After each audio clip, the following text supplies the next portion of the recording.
بسم الله الرحمن الرحيم ألا أيها الراجي المثوبة والأجرار وغفران ذنب سالف أثقل الظهران ألا أيها الراجي المثوبة والأجرار.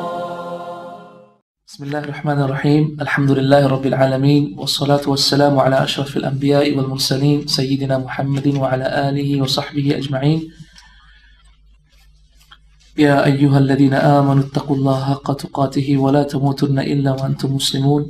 يا أيها الناس اتقوا ربكم الذي خلقكم من نفس واحدة وخلق منها زوجها وبث منهما رجالا كثيرا والنساء واتقوا الله الذي تساءلون به والأرحام إن الله كان عليكم رقيبا. يا أيها الذين آمنوا اتقوا الله وقولوا قولا سديدا يصلح لكم أعمالكم ويغفر لكم ذنوبكم ومن يطع الله ورسوله فقد فاز فوزا عظيما. أما بعد، فإن أصدق الحديث كتاب الله تعالى وخير الهدى هدي محمد صلى الله عليه وسلم وشر الأمور محدثاتها وكل محدثة بدعة وكل بدعة ضلالة وكل ضلالة في النار.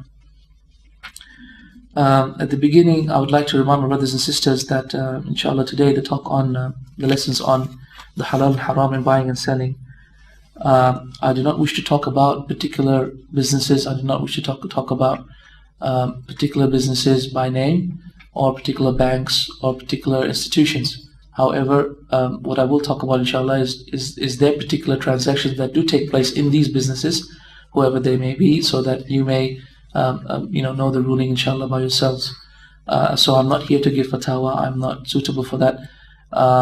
And I hope that inshallah when you ask your questions, and inshallah I ask that you keep your questions until the last session, because I've set aside time for that. And I ask that you keep your questions for that time. And also when you do ask your questions, don't ask regarding what using the name of a particular institution or of a particular business that you know of, but you rather ask in a more general term, saying what is the ruling regarding such and such a transaction. Okay? Also, I'd like that throughout the lesson, if you could keep a paper next to you so that you write down the questions that you have, because I will not entertain questions during the lesson. I will only entertain them inshallah afterwards. Right. If you can turn to the first page, we have really divided the lessons that we will do today inshallah into 4 sessions. It has been a gigantic task to try and summarize the fiqh of buyu into 4 sessions. When, to give you an example, we in our university we have studied that over 2 years, and with the mashayikh outside, I have taken fiqh buyu. It has taken us 5 years to study it. So to summarize 5 years worth of information into 4 sessions is really a difficult task, and it is perhaps an impossible one. However, what we'll do is we will go through the major points of buying and selling, so that inshallah perhaps the wujub, the obligation of knowing about the fiqh of buying and selling upon a businessman in the West will be uplifted inshallah if he listens to these lectures inshallah.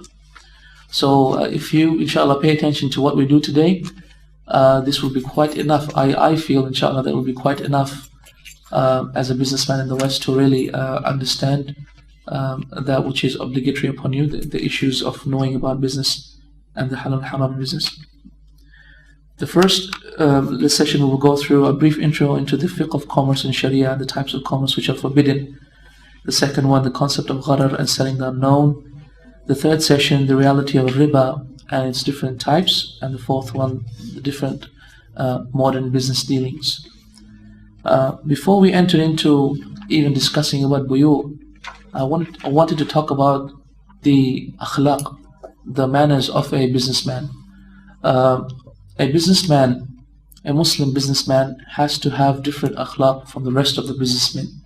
Rasulullah sallallahu alaihi wasallam scolded businessmen by saying, "At-tujjar humul fujjar." verily the tujjar, the businessmen, then they are the fujjar, they are the evil wrongdoers. Okay, so therefore in general we know businessmen end up doing a lot of wrong, end up doing a lot of haram, for which Rasulullah ﷺ has classified them as fujjar, right? Therefore, if this is the case, that in general businessmen do a lot of haram, so too the honest businessman has a great reward. This is because Rasulullah ﷺ said as well in another hadith, the honest businessman, the honest trader will be with the prophets and angels on the Day of Judgment. So if you do follow the ahkam of Islam, and if you follow the akhlaq of a businessman, a Muslim businessman, then indeed you will be from those people who have the greatest of rewards. Why? Because your life is so difficult. Your life as a businessman and doing business in the West is just so difficult to do things in the halal way, and avoid riba and avoid gharar and avoid all of this. It's so difficult. This is why your ajr will also be so difficult, even though what you're doing is a permissible thing. Even though what you're doing is a permissible thing, it's not a wajib thing you're doing, not a mustahab thing, you're doing a permissible thing, right? The first manner of a businessman, first of all, inshallah, he has to have good intentions.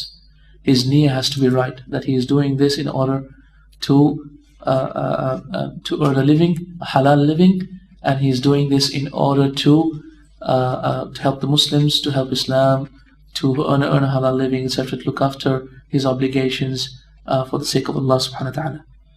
Thereafter, he has to have good manners. He needs to make sure that he has good dealings, good manners in his business. Of course, a businessman who doesn't have good manners, he's not going to get any customers. A businessman who doesn't smile, a shopkeeper doesn't smile, is not going to get any customers. So of course, smile is the essential characteristic of a businessman, for a salesperson, and therefore a smile is basically only a sign of good manners. A businessman has to have good manners in all his dealings, whether it be with his principal company, with his business partners, with his workers, and with his customers.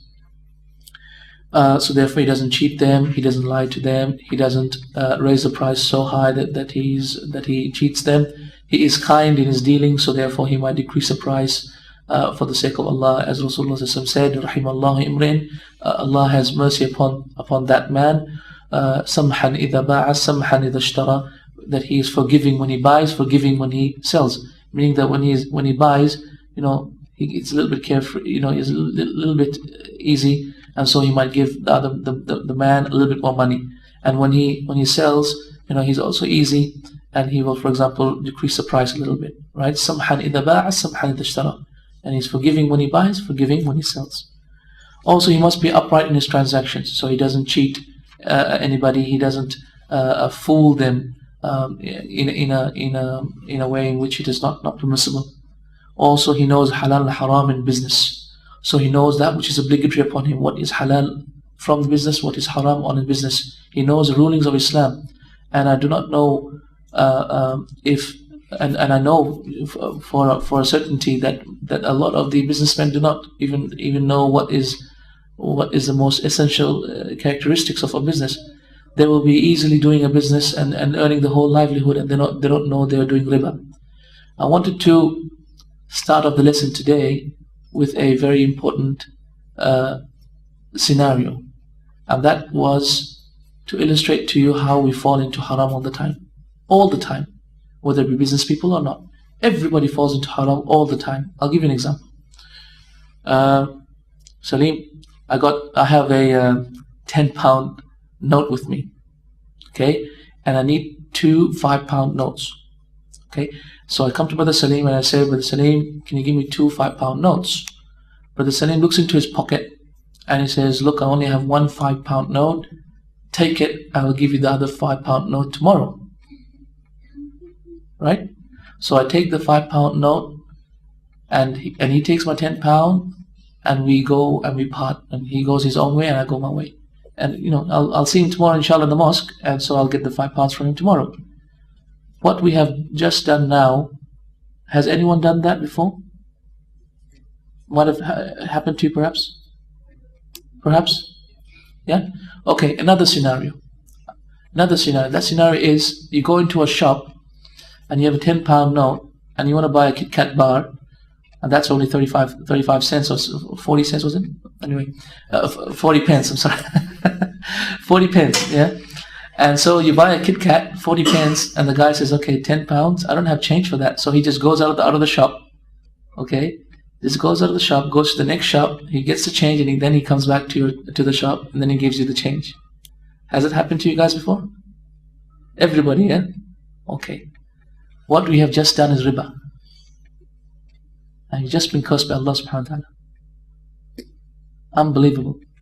We do this day and night without even thinking.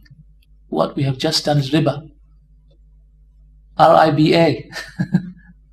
Yes, and inshallah we will come to why that is riba, how we can change it into being a halal transaction, and inshallah, I just wanted to illustrate to you how, subhanAllah, we fall into haram almost every day. How in so many transactions you could be, doing so much halal, so much good. You could be making dua to Allah, oh Allah, this and that, and you think you're doing good, and the very next thing is, you go down the shop to buy a Kit Kat bar, and you've just done a big sin. SubhanAllah, whoever thought buying a Kit Kat would be so hard? We will come to why it's riba, inshallah, in our third section, when you understand, inshallah, what the true reality of riba is. Obviously, the next point I've written there is that a Muslim businessman knows about riba and he stays away from it. And because riba, if riya, which is called, pride, if riya is like a black ant on a black stone in a moonless night, then indeed riba in business transactions is also like that black ant on a black stone on a moonless night. It is so discreet that you cannot really sometimes figure out whether a transaction there is riba or not, unless you're very, very careful. So riba is therefore something as well that businessmen always need to be aware of, or everybody needs to be aware of. Next point is that you do not eat up people's money by falsehood and do not harm others. Don't eat up people's money by falsehood. Do not deal in those transactions that eat up people's money in falsehood for no reason. Such as, for example, insurance. Insurance is a transaction wherein people eat up other people's money due to nothing, for nothing. Next point was following the laws and regulations regarding business. That you follow the laws and regulations regarding business in that country that you're in. You need to follow those laws. You're not permitted to break those laws. You're not permitted to go against them, and you're not permitted to cheat them, because you are under their authority at this time, and you've entered their land with this authority. If you do not like these laws and you do not wish to follow them, then don't stay here. Go back to where you want to, and then you have your freedom. However, as long as you want to stay here, you are here with their authority. You're not allowed to even break the traffic laws. How will you even cheat them in tax? So don't break laws. Follow the laws. Be a good citizen in following your business dealings. Okay, the next point was supporting Muslim businesses. Yes, Muslim businessman also needs to support his Muslim brothers. Needs to, as much as possible, buy from his Muslim brothers. Support them as much as possible.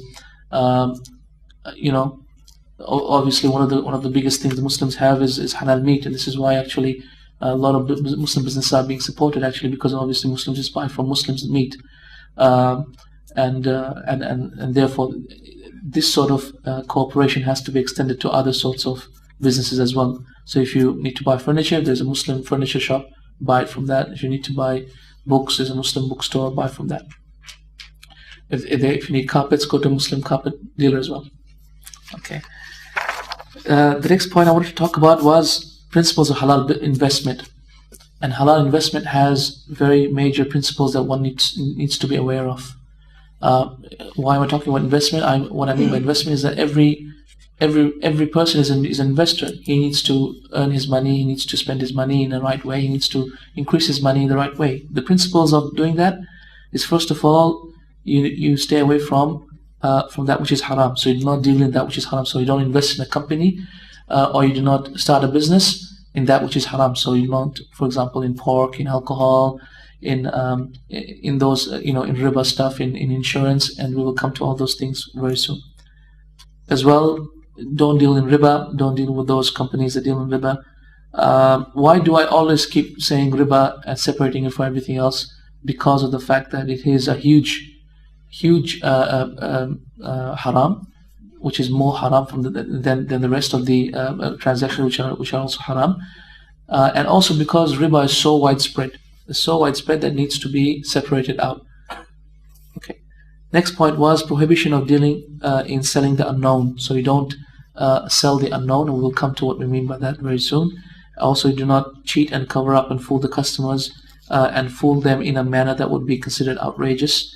What do we mean by outrageous? It means gharar al-fahish in Arabic, and I could not find a better word to translate at that point. That would be considered outrageous. A gharar al-fahish meaning entering so much uncertainty into the contract that would be considered outrageous. We will come to all of that very soon. The next point is the prohibition of every sale that helps the disobedience of Allah. So you do not obviously participate in any sale that would be considered disobedience, such as selling musical instruments, such as, for example, other sorts of haram, such as selling a computer to someone who will use it for haram, etc., etc. If we turn to the next page, we'll come to the first thing that we want to talk about today, and that is a brief introduction to the fiqh of buying and selling commerce in Sharia and the types of commerce that are forbidden. The first and most important thing we need to understand is the definition of what is considered buying and selling or commerce in Islam. It is a contract based upon mutual consent for the exchange of commodities. That's all it is. So if I have this water and I give it to the brother in exchange for that book that he has, just a buying and selling contract has just taken place, even though we don't even think it's buying and selling. So if I exchange my laptop for the brother for his car, for example, then that would be an exchange of buying and selling without us even saying a word, because that is what buying and selling in Islam is. Buyu' in Islam, a sale in Islam is exactly that, the exchange of commodities with consent. So I agree and you agree, and we have exchanged the commodities, and that's it. Contract has just taken place. That's what buyu is. Allah subhanahu wa ta'ala has permitted buyu in the Quran by saying that Ya ayyuha alladhina amanu la ta'kulu amwalakum baynakum bil batili illa an takuna tijaratan an taradi minkum. So all you who believe, do not eat your wealth up in haram except if it be a buying and selling contract, a commerce trade, a trade that you have that you want to do. Antaradi minkum, that it is from your consent. So if we have any exchange of commodities, whether it be in that example that I gave, when I gave Salim 10 pounds and he gave me back 5 pound, then that would be a sale. So I would have sold my $10 pounds for his 5 pound. Or I would have sold my 1 pound of note for his 2 pounds, two notes of 5 pounds each, for example. That is a sale in Islam. And because it is a sale in Islam, and we don't even think about it, right? We don't even think when we do it that this is actually a sale. But Islam considers it to be a sale. The Sharia has some very important maqasid, some very important objectives. Now, the way this, the study of buying and selling or commerce works in Islam is that you learn about those sort of dealings which are haram. So you learn about those sorts of dealings which are haram. You don't learn which are halal. No, you learn that which is haram so that you know what is halal. Because that which is haram is less and limited in number, and that which is halal is more and greater in number. So as long as you know what is haram, this is why the whole lesson today will be all about haram dealings, that which is haram, so that everything else will be halal. Alright? So this is the way to really understand it. Right. Next point is prevention of oppression. The next important qaida that the Sharia tries to emphasize in all its rulings in business is that the Sharia tries to prevent oppression. This is why the Sharia, for example, prohibits riba. Why? Because riba is the pinnacle of oppression in business. The guy is just sitting in his house, he's giving you £10,000 and he wants 20,000 back after a month. That's riba. And he is not doing anything. All he's done is just given the money. He hasn't given you a service, he hasn't given you an extra commodity. He wants that extra 10,000 for nothing. That's dhulm. That is dhulm. Right.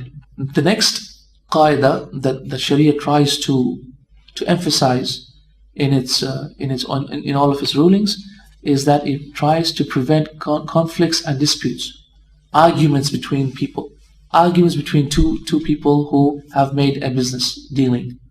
So it tries to prevent arguments. This is actually very important to realize. The Sharia really doesn't want you to argue. This is why, for example, Sharia will not allow you, for example, to sell that which is not yours. Or the Sharia will not allow you, for example, to sell that which is not known. For example, a bag. You have a show bag. You guys seen show bags? You don't have show bags? Okay, show bags. All right. Okay, you guys have shows here in this country? What we mean by shows in Australia is, like these amusement parks. Those, we have rides and all of that, right? You have this in country here? Okay. When you go there, you get to buy these things called mystery bags. Yeah? I heard someone saying, yeah, that means you've gone there, eh? No, okay, mystery bags. Mystery bag is £5 and you get everything in this bag. And there's probably some chocolates in there, some toys. Obviously, it's not going to have diamonds or anything, but, it'll have these sort of things. Now, mystery bags are not permitted in Islam. Okay? This contract is haram. It is not permitted to sell mystery bags like this. It is just like saying, okay, Brother Salim, I've got something in my pocket and I'll give it to you for £5. I might have diamonds, I might have gold, I might have just a dirty tissue, but whatever, right? So do you want it? This is the risk you're going to take, Salim. Do you want it or not? This sort of transaction is haram in Islam. Why? Because he doesn't know what he's getting, and because if I end up giving him something less, if I end up giving him something less than the £5 worth, then he's going to be angry and he's going to have arguments with me. And so Sharia prevents this sort of contract because it doesn't want us to argue. Right? So these three principles that I just mentioned to you will be reflected in every single hukum of Sharia in business that we go through. You will see them. Why is Sharia stopping this? Why is Sharia saying this is haram, that is halal, that is haram? Why? Because it wants to prevent us from arguing, because it wants to prevent oppression. Right? Buyu has pillars just like every single thing regarding in Islam. Every single ibadah in Islam has pillars. So buying and selling as well has pillars upon which it is built upon. Pillars of buyu are four. The first being the buyer, the person who buys, and the second being the seller, the person who sells. The third being the product, and the exchange that you get for it, meaning the compensation you get for it. So it might be, for example, the laptop for the money, the money for the water, for example. And the fourth being the act of selling itself. So the act of selling itself might be one of three things. It might be the wording, so you might just buy and sell just by word. I'll sell it to you. You want to buy it? Yes, I'll buy it. That's it. Contract deal done. Okay? So the act of the word itself is a sale. Or it might be the silent transaction, which is called mu'atat in Arabic. The ata. Basically that you go to the market, for example, or go to the local milk bar, and then you just throw the £10 at him, and he just gives you the product, and you go away. Right? Here we haven't even said a single word. We have just given him the money, and I've just taken the product from him, and then we just part and we go our ways. So this is another way in which Sharia allows buyu to take place. The next point being the modern types of transactions that take place. Brothers, if you don't have a note, because I really emphasize you must have the notes with you. You'll not be able to follow unless you have the notes. So just make sure, because the brother over here has all the notes, inshallah. You just get the copy from him. The next point being the sorts of businesses that take place regarding today, such as, for example, with the click of a button, for example. You can just buy something on the internet, or for example, press 1 to buy and press 2 to not buy. On a phone, for example, you're buying something on the phone, or for example through SMS or fax or whatever. And of course, there is a fatwa from the World Fiqh Council, which is the council set up by the OIC, the Organization of Islamic Countries, and their fatwa and their hukum was that by ijma, these sort of transactions are halal, and that a business that takes place by a click of a button from the computer or from the internet or from the phone or from the fax or from the mobile or from etc. are all halal, are all halal and proper business transactions. Okay. One thing I wanted to just emphasize to my brothers is that don't think that there is a single business transaction in a modern era that the ulama have not talked about. There is, alhamdulillah, and because we have just been away from talking about these sort of issues, and we haven't really really found out how the Muslim world has been, how the ulama in the last 10, 20, 30 years have been really organizing themselves to actually answer these questions. From them is this World Fiqh, this council that I've just told you about, this World Fiqh Council. It is a council that's been set up of all of the major fuqaha in our time, the major scholars of fiqh in our time. They come together at certain times in the year, and they discuss all the major topics that are out there at the moment, such as cloning, such as a marriage between two people with AIDS, etc. The most up-to-date problems of fiqh that we have today, and they discuss it, and they have people that are specialized in every single field. So they have people that are specialized in business, giving talks there as well, and doctors who also specialize in medicine, etc. The most respected people in their fields, and they listen to what they have to say, and then they discuss it amongst themselves. They don't just discuss it just by sitting around the table and say, "Hey guys, okay, what's up, and what do you think?" No, they write articles, they write research reports for every single topic, and then they distribute them amongst all the rest of the ulama, and they read it, and then they come and they argue it out, and they try and convince each other, and only after they've convinced each other upon a point, then they issue their verdict. Right? So this is actually very, very nice, mashallah. If only Imam Ahmed and Abu Hanifa and Shafi'i and Malik could do the same, we would have a much more coherent opinion. However, unfortunately, we didn't have that in before. But now, because of the issues of travel and everything are so easy, so now, alhamdulillah, we have a more coherent approach to our modern problems. So throughout the talk, I will be mentioning what this World Fiqh Council will be, has given fatwa upon. As anything in Islam, buyu also has conditions, has shurut. Just like salah has shurut, and tayammum has shurut, and fasting has shurut, so too buyu has shurut. The shurut in buyu are 6. There are 6 shurut as put down by Islam in buyu. The first one being taradi, being mutual consent. So rida, which is called the consent, from both the buyer and the seller, is an essential part of buyu. If you don't have rida, if you don't have the consent, then you cannot buy and sell. So you can't just forcefully buy for someone who doesn't want it. Like we usually do that sometimes, don't we? We forcefully, for example, might just say to our brother, "Hey, give that to me," and he doesn't really want to, and we just part, and we think that we have just bought or sold or etc. We've taken a gift from him. No, this is not halal in Islam. Rather, he must want for that product to be bought or sold, and only then will the transaction be halal. So therefore, forced selling or forced buying is not correct, except of course if it is done by the wali al-amr, if it is done by the hakim, the ruler of the country. If he forces you to buy or forces you to sell for a maslahah, for a reason that he sees, for a benefit that he sees for the general community, then he can do that. For example, people are in lack of water, and you don't have, and there's a drought in the land, and you are the water company, and you're hoarding all the water. He can force you to sell your water if he so wishes. He can force you to sell your water at a lower price as well if he so wishes. Right.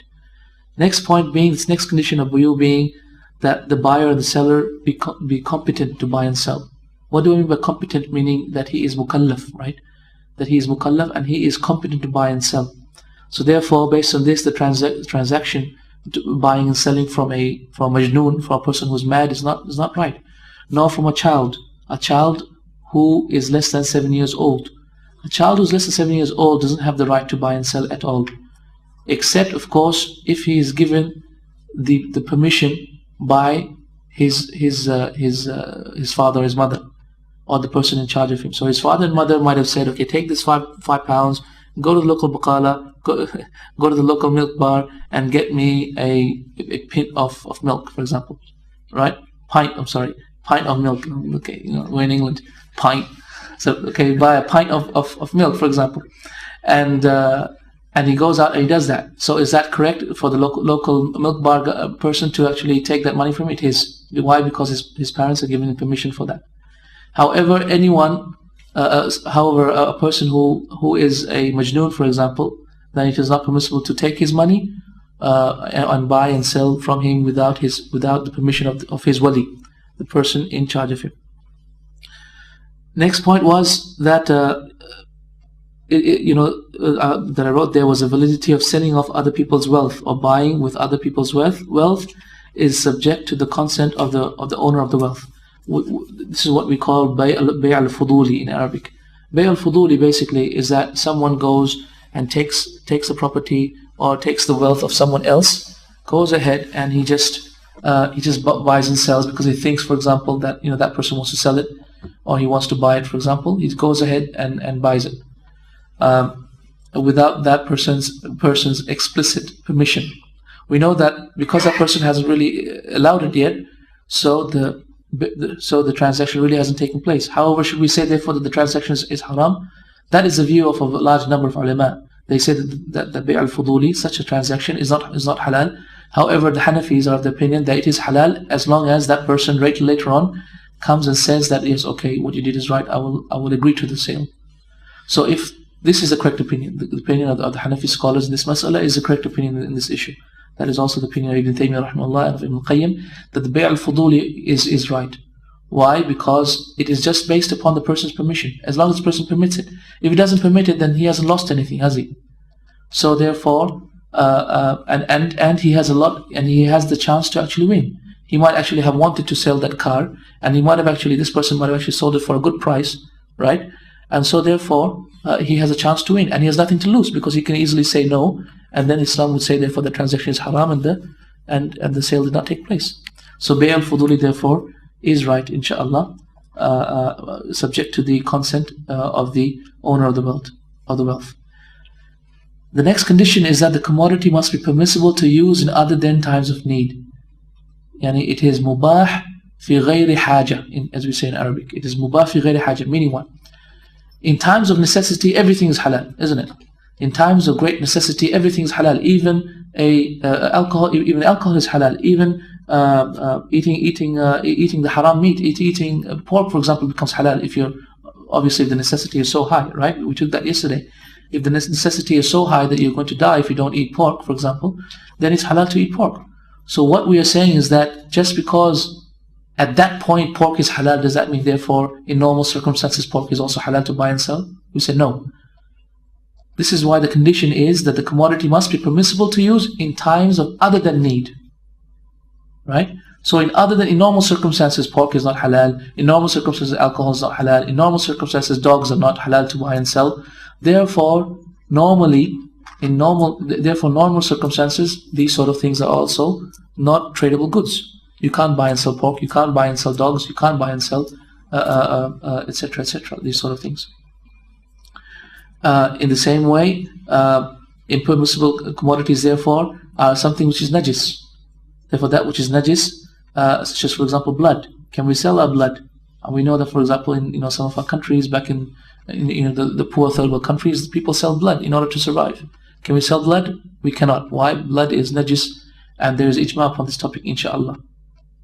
It's only recently or now some of the ulama of our times have the opinion that it is not najis, and they have some of the salaf are of that opinion. However, the truth is that there is a ijma on this topic. The ijma has been reported by Ibn Taymiyyah, by Ibn Hajar, by Ibn Abdul Barr, by the greatest scholars, that blood is najis.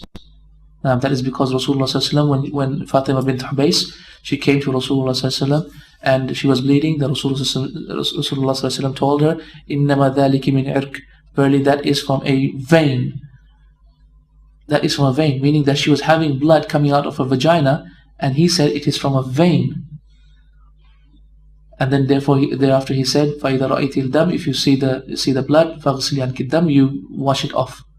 So because he says wash it off, so we therefore understood that blood that Rasulullah was talking about was najis. And because he said that it was from a vein, therefore we understand therefore that the blood that flows in our veins as well is also najis. Right? So therefore we know that blood is also najis, inshallah. Therefore it is not permissible to buy and sell blood.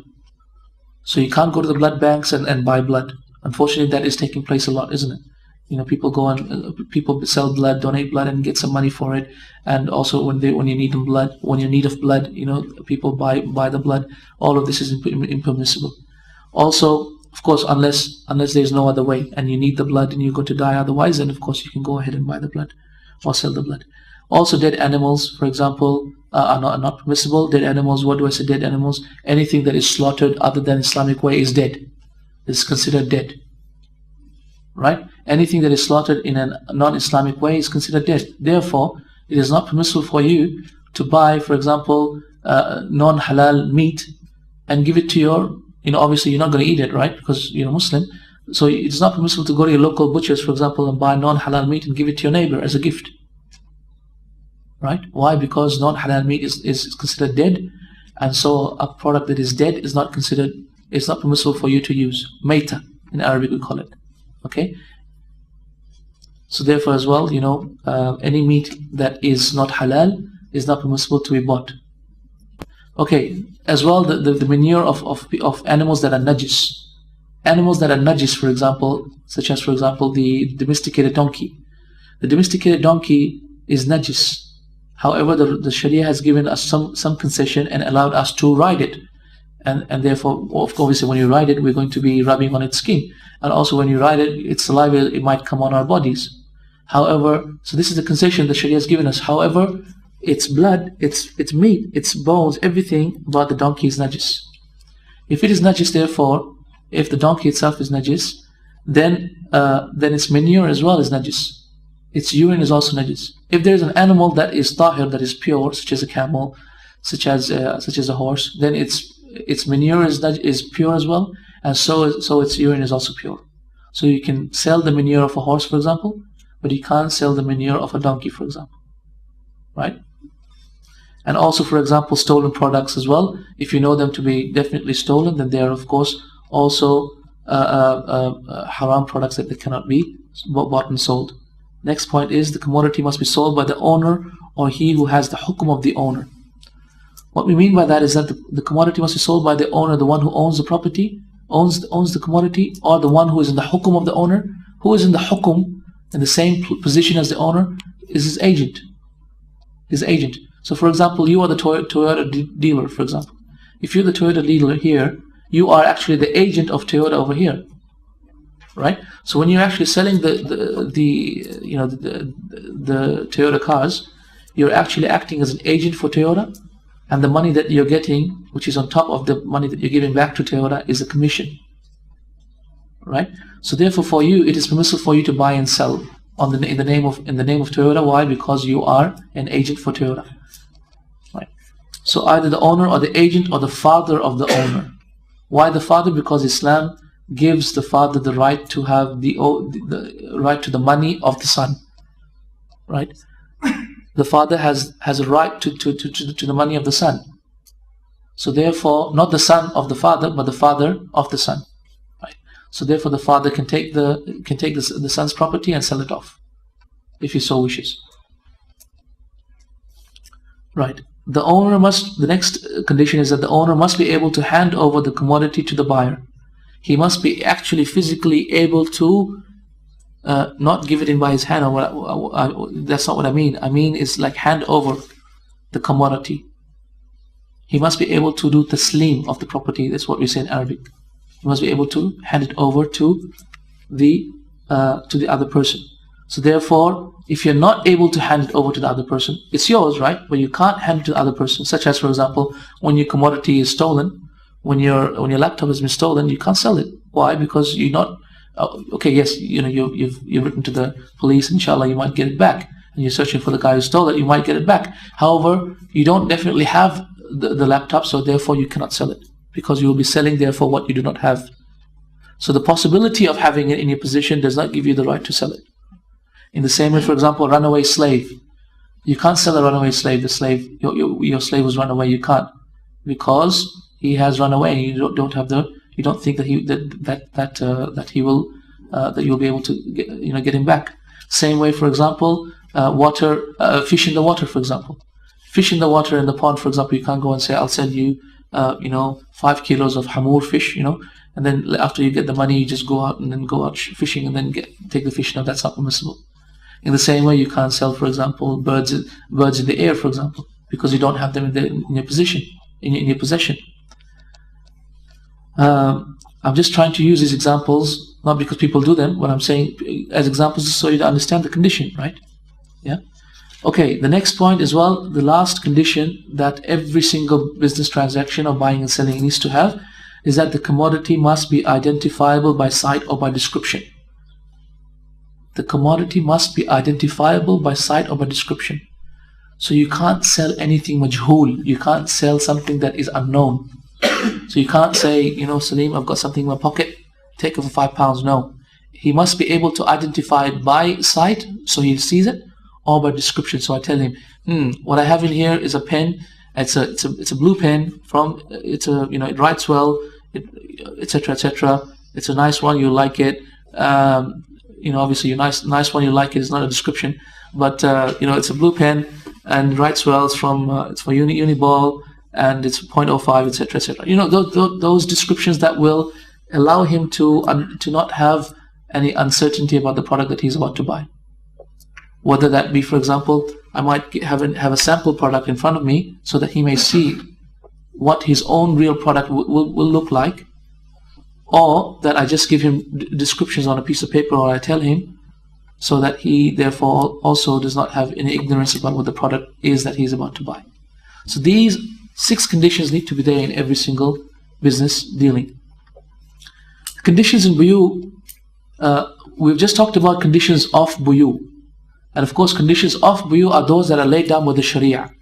Shurutul buyu, this is what we call conditions of buyu. Shurutul buyu is that which is laid down with the Sharia. However, shurut fil buyu, the conditions in buyu, are those that are laid down by either the buyer or the seller for their benefit.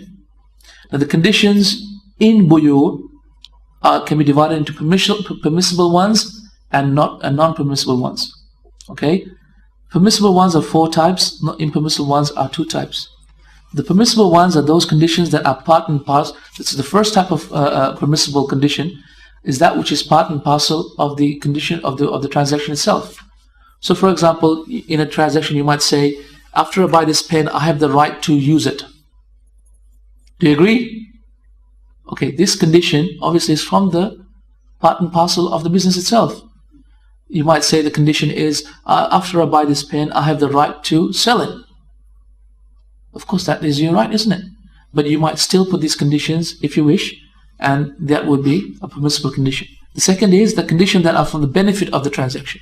What do I mean by the benefit? The maslaha of the transaction itself, the benefit of the transaction. What do I mean by that is, for example, in a transaction, someone might say, I need a guarantor. The bank will say, for example, or a person will say, let's say, he will say, I need a guarantor. You go to buy a car, and the car dealer says, okay, I'll sell you this car on installments. However, I need a guarantor. Yeah, I need a person as a guarantee, person to guarantee that you will pay off all your money. So that person might be the bank, that person might be XYZ, to guarantee to the merchant that you will pay back your dues. So this shart, putting this condition that there must be a guarantor, is halal, is permissible. Also to say that there must be a security, I need a security deposit, for example. For example, you want to rent the house, and the renter makes a condition that you must have a security deposit of £1,000. That's halal condition. Why? Because this condition is from the maslaha of the aqd. It is from the benefit of the aqd. Right? This is why this is a permissible condition. Why is it from the benefit of the aqd? Because you see, these sort of conditions give people happiness and they give them consent, it is only after these conditions that they become happy that inshallah the business will be a successful one. The next type of condition which is permissible in buyu is that condition that sets a stipulated amount of benefit for either the buyer or the seller. For example, I will sell you this house with the condition that I live in it for the next 1 month. So for example, in what happened in the time of Rasulullah is that Rasulullah wanted to buy a horse from Jabir radiallahu anhu, and so Rasulullah told Jabir let me buy it, and so Jabir said yes, however with the condition that I get humlan ila Medina, I get to use it until I reach Medina. Right? So thereafter, after Rasulullah bought the horse and paid him the money, after they reached Medina, then only Jabir gave the horse back to Rasulullah. However, Rasulullah really wanted to give Jabir a gift, so he gave the horse back to Jabir as a present. So you see how this transaction happened. Jabir made a condition of a manfa'a, of a time for use of the car, of the horse. So you might, for example, say, yes, I'll sell you this car, however, until another 1 month, for example. Meaning I'll sell you the car and the deal will take place right now. However, my condition is that I get to use it for 1 month. That's halal, inshallah. Right. The next point that is halal, next condition that you can make in buyu that is halal is stipulating a condition for the time of the transaction, to take place. For example, I will sell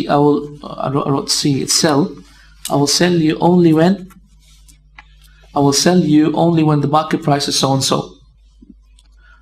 Okay, so this sort of transaction is also halal. To say that I will sell you when Brother Tawfiq comes to England another time. That's also halal, inshallah. This is the opinion of Hanbali scholars, also the opinion of Ibn Taymiyyah rahimahullah, also the opinion of some of the Shafi'i scholars. However, the vast majority of the ulama are against this sort of transaction. Why? Because in such a transaction, transaction really hasn't taken place until that shart has really taken place, until the tawfiq comes again, until the market price reaches that price, right? So this is why they prevent these sort of transactions. However, the most correct opinion is that it is permissible. The next type of condition in buyu is the impermissible ones, that which is not permissible in buyu, such as, for example, stipulating a second contract based upon the first one. Such as, for example, stipulating second contract, meaning in Arabic, bay'ani fi bay', two bay'as in one bay', two contracts in one contract. What is an example of that? An example of that is, Brother Salim, I will sell you, let me give the example of, the marriage context. So, Brother Salim, I will marry you my daughter with the condition that you marry your daughter to me. Or I will marry my sister to you with the condition that you marry your sister to me. So that is like one transaction with another transaction. Okay? In the same way, if you can go move on to cars and in a different commodity and say, for example, I will sell you my car with the condition that you sell your car to me. Right? Or I will sell you my car with the condition that you sell your car to my brother. So this is one condition based upon one contract based upon another contract, which is not permitted in Islam. Every contract has to be separate. This is why in the banks, when you go to buy a house, what do they say? They have bay'ani fi bay'. How? They have two sales in one sale. How? You show them a house, right? You show them a house that you want to buy, and what they do is they buy the house from that guy, from the third party, and then they sell it to you straight away. Isn't it? So they do this in one go, in one process. That's actually bay'ani fi bay'. We will come to that inshallah in the fourth session when we really break it down of how the banks really do their mortgages. The next type of condition that really goes against that is not permissible is stipulating condition that goes against the purpose of the transaction. So stipulating a condition that goes against the whole purpose of transaction is that you are the owner and you get to do what you want with it. However, if someone gives you the condition saying, I will sell it to you with the condition that you can't sell it. I will sell it to you with the condition that you can't use it. I'll sell you this house with the condition that you can't live in it. So these are all haram conditions, and therefore it is not right. Stop a little bit, inshallah. We'll stop inshallah for about 5 minutes, just to give people a little bit of a breathing space, inshallah. يا أيها الذين آمنوا لا تأكلوا أموالكم بينكم بالباطل إلا أن تكون تجارة عن تراض منكم. بسم الله الرحمن الرحيم. الحمد لله رب العالمين والصلاة والسلام على أشرف الأنبياء والمرسلين وعلى آله وصحبه أجمعين. Continue on inshallah with our lessons today. What we want to talk about inshallah now is the different types of contracts. Now, before we enter into thinking about the modern transactions, we have to look at what classical fiqh has talked about regarding contracts. It's important to understand that business, that the transaction between a human being and another human being in normal classical fiqh has been divided up into different chapters. So we have buyu, for example, we have buying and selling, and then buying and selling has been itself divided up into different chapters. So for example, we have the chapter of buying and selling, which is called buyu. Then we have the chapter of renting, which is called ijara. Then we have the chapter of wikala, for example, agency. Then we have the chapter of bay' al-usul al-thimar, for example, the chapter of buying and selling land and produce. Then we have the chapter of, for example, sibaq, for example, the chapter of competitions, on basically regarding sporting competitions and all that. We have the chapter of, for example, hawala, transactions or transferring of a debt, etc., etc. So we have all these different chapters within buyu. For example, you can say mu'amalat, section of mu'amalat in business, and based on this, we have, therefore, Islam has different conditions and different shurut, etc., etc., and different mawani, different prohibitions in each type of in each chapter, and each chapter is like a contract. So therefore, in a particular transaction, you can have, it's a transaction of buying and selling, or it might be a transaction of renting, or it might be a transaction of transfer of debt, or it might be a transfer of XYZ, etc. So whenever you look at a transaction, you need to be able to associate and associate it with the classical chapters of fiqh that we know of, in order for you to know what the hukum, what the conditions that apply in such a condition, in a certain transaction are, and what its prohibitions are. So the types of contracts in Islam can be divided up into different types depending on the way that we look at it and the way that we consider it. So I have listed here about 6 different ways in which we can look at different contracts. 6 different ways. The first way is by way of hukum of the Sharia.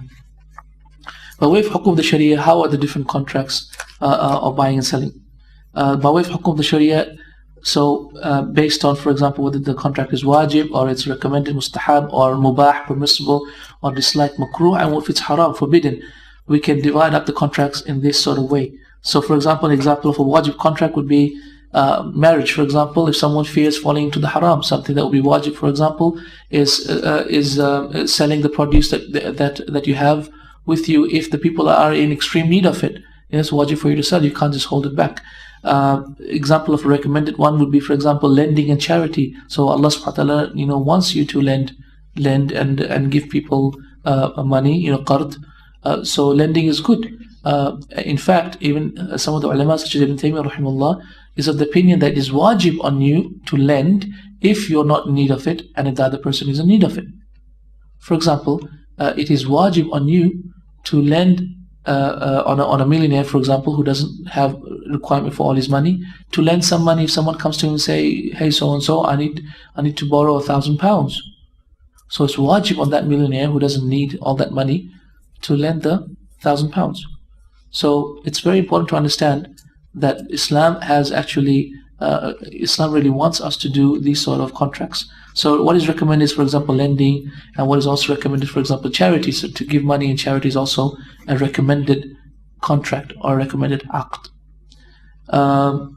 The next example, for example, something that is permissible, such as buying and selling and renting. These are permissible contracts. They are not recommended. Allah doesn't want you to buy and sell, recommend you to. Neither does He makes it wajib, but rather it is permissible. وَأَحَلَّ اللَّهُ الْبَيْعَ وَحَرَّمَ الرِّبَى. And Allah has made it halal for buying and selling and made riba haram. So therefore we understand that buying and selling is halal. An example of a disliked contract, a hukum in disliked contract, is, for example, selling grapes to the one who will make wine from it. And if you know that if you have a doubt that perhaps this person will use it for make wine out of it, then this is disliked for you to sell it. However, if you know for sure he will use it for wine, then it becomes haram for you to do so, right? But if you have a slight doubt, and that is usually the case, because normally people don't ask. Normally people don't ask, what are you going to use it for? Hey, I'm selling a computer. What are you going to use it for? But if you have a slight doubt, this guy looks, whatever, I don't, he's from such and such a place, and most probably he will use it for haram, then it's makruh for you to sell it to him. If you know definitely he will use it for haram, like he says, I'm going to use this wine in order to make this grape in order to make wine from it, then at that point you say, okay, it's haram for you to sell it to him, right? And an example of a forbidden type of contract, and I put in there 5 different things because I want to talk about them. Example of a forbidden contract is, for example, lending with riba. So giving money, to someone to lend, along with the condition of that you want extra money back, and that is haram and it's forbidden. Second is, for example, selling dead meat or pork or alcohol or statues or musical instruments. Selling these sort of things which the Sharia has forbidden, is not permissible. So you can't sell dogs because Rasulullah has prohibited the selling of dogs, for example. Rasulullah also, and because dogs are najis, for example. And as we mentioned already, thing that is najis is not to be sold. Also, for example, dirty magazines. Also, for example, musical instruments. These are all things that must not be sold. What if we were selling mobile phones that have musical instruments in it? What if you're selling mobile phones? It's a valid question, isn't it? Mobile phones that have, probably 20 out of the 30 rings in it are music. What's the hukum? Those people who attended the lesson yesterday would know the hukum. The hukum is permissibility. Why? Because that which is taba'an, it follows on. Okay, music by itself is haram to sell. However, if it follows on from another thing, then it becomes halal. Why? Because the object of the mobile phone is just the mobile phone itself. However, the music is something that just follows on from it. It's something that's attached to it that you cannot separate from it, and so therefore the haram becomes halal in this issue. If you want more information, go back to the lesson we did yesterday on qawaid al-fiqh, on the rules of fiqh. You see how it becomes clear, guys? Those people who attended the lesson yesterday. Okay. Also, for example, selling upon the sale of your brother. So when your brother has sold something, then you cannot come and try and sell on top of that again, right? If your brother has, for example, already bought this car, you can't just come and say, I'll pay you 1,000 pounds more, oh merchant, sell it to me instead of to him. Because as well, we took the qaida yesterday, al-mashghul la yushghal, that which has been already bought up by someone must not be bought by someone else. And also because Rasulullah also said in the hadith, la tabi'u ala bi'a akhiq, don't buy and sell upon the buying and selling of your brother. Salam. The next point is that Rasulullah, another type of example that Rasulullah has prohibited is 2 contracts in 1 contract. To make 2 things obligatory, 2 contracts obligatory in one. As I said, for example, I will sell you the car with the condition that you sell your car to XYZ. Also, selling a debt for a debt. Selling a debt for a debt is an important thing that most people unfortunately fall in nowadays. And selling a debt for a debt, an example of this that I want to give is, for example, let's say a brother is leaving town. He's leaving town, And unfortunately, I'll tell you what, the reason why I put this here is because even students of knowledge fall into it. And in Medina, when we were finishing off from our studies over there, and people are selling off their stuff, and they were selling off their cars and etc., the household goods, and they were going to come back to their homeland, they were falling into this. How? An example of this is, for example, a brother would come to us and say, Abu Yusuf, I want to sell my car. Do you want to buy my car? I'd say, yes, okay, I'll buy your car. But he'll say, okay, but I'm leaving next week. Right? I'm leaving next week, so I'll give you the car then. And I said, okay, and I'll give you the money then too. Right? Here is a contract of debt for debt. How? Well, because I owe him money and he owes me the car. Right? So I owe him money, so that's a debt that I owe him. And he owes me the car, and that's a debt that he owes me. So that's a debt for a debt. And that's haram. What would be halal? What would be halal? How would we make, whenever we have a haram thing, let's try and figure out how we could make it halal. How we could make it halal is if, for example, I give him the money now and said, oh, so-and-so, take the money now. And so the contract would have been done now. And so the only thing would be that he owes me the car, and he would make the condition, say, I made the condition in the contract that I use it for 1 week. It's very easy. But if he makes a condition that I use it until I leave, that we cannot accept. Why? Because we don't know exactly what the set amount of time you're leaving. If we know exactly that his ticket is for 1 week, that's fine, if the set amount is set. However, if there's not a set amount, he just says, okay, whenever I leave, I'll give you the car, then that is not permitted. So this is how we make, for example, that haram contract, which was selling a debt for a debt, halal.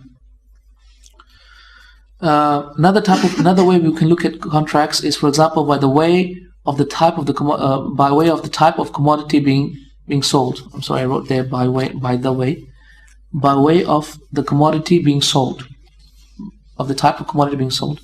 So, for example, this is another way of looking at contracts. I can sell money for money. I can sell my pounds for dollars. Or, for example, in the first example that I gave in the first session, I can sell a £1 note for a £2 for 10 pounds in two £5 notes. That is a business transaction, as we said. Remember, because it is exchange of commodity for commodity with consent, mutual consent. And here it was a mutual consent, so therefore that is considered a business transaction. So I can sell money for money. That is one type.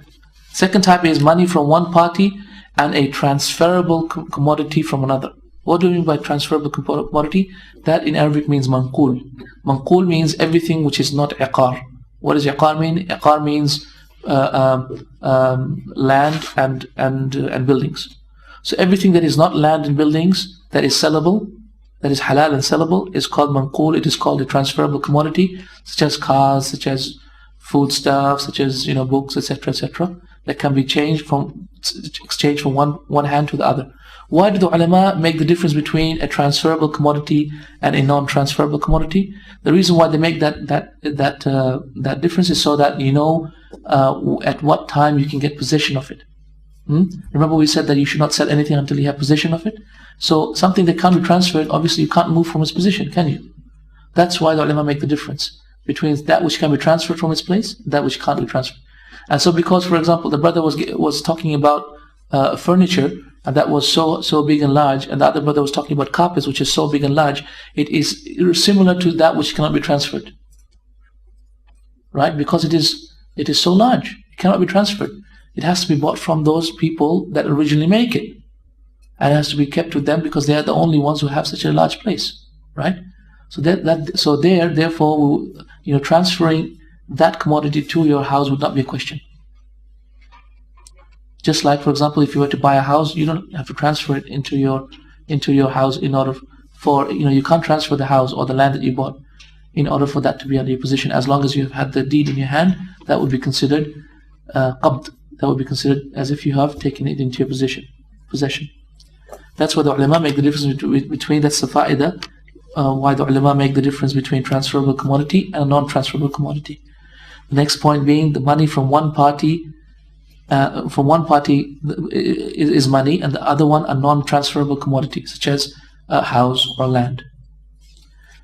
And the next type of commodity, next type of contract based on the type of commodity being sold is money from one party and a benefit or work from the other one, such as manfa'a. Okay, that would be like, for example, I'll give you money and the other person gives me a service. That's example of hiring. For example, I'll hire that person, and so I gave him money and he gives me in return a service. What's his service? He will work for me. He will type letters for me from 9 to 5, for example. The most stringent conditions of Sharia are in the first type of what we've talked about. The most stringent conditions of Sharia you will find is when there's money from both parties. Money from both parties. And the least stringent is you will find when it is money from one side and a commodity, whether it be transferable, non-transferable, etc., from the other side. We can also talk about contracts by way of hukum of the contract itself after it has been agreed upon. Remember the first type we were talking in the first one, we talked about the way looking at contracts by way of the hukum of the Sharia. Now we can talk about the contracts by way of by the hukum of the Sharia after the contract has been made. So after the contract has been made, either it is wajib on both parties, either the contract and holding on to the contract and doing everything that the contract dictates is either wajib on both parties, such as buying and selling. So when you have bought and sold, it's wajib on you to not return it back. It's haram for you to actually to say to return it back, except of course if you both agree, right? But it's wajib on you to keep both the stuff. So for example, after you bought and sold, after 10 days, the guy can't come to you and say, take it back, take your money back, give me my car back. And the brother wants his car, right? He's bought the car from you. So you can't go and tell him, no, give me my car, give me the car back that I sold to you. Why? Because it's wajib on you. If he wants to, of course he can, as a goodness from him, right? As a goodness from him. However, it is not wajib on him. Rather, it becomes wajib on him to keep it. Right. I hope I've not confused people with that. Have I confused people with that? Brother, you're looking at me with a blank face. Have I confused you with that? Yeah. What we mean by that is that in Arabic, you understand Arabic? It becomes lazim upon him. هذا العقد يصبح لازم عليه. Becomes lazim on him. So for example, when a buying and selling transaction has taken place, it becomes lazim. That contract becomes lazim and becomes obligatory on him. So therefore, I cannot, for example, if I bought something from Brother Rahim, I can't go back and say, Rahim, give it back to me. Why? Because Rahim will tell me, look, we've already had a business transaction, and it's lazim on you, so you cannot come back and tell me that no, give me back my money. Right. And the other way, for example, we can look at contracts is that when it's not wajib on both parties, such as when both parties have the right to continue the transaction. Such as, for example, you put it in when you're doing the contract, you say, we both have the right to discontinue with the transaction whenever we want. Okay? So this would be permissible. This would be permissible. One example of how this is, for example, in modern contracts. Modern contracts, when you go and buy a washer, for example, they say, we give you 30 days warranty, 30 days guarantee, no questions asked, money back policy, isn't it? So that is as if the business has made the condition upon you that you can return it within the 30 days. So because the business has made a condition upon you that you can return in 30 days, then it's not wajib on you to keep that product. Rather, you can return it within that 30 days. After 30 days, becomes wajib on you. Right? What is the benefit of it becoming wajib on you?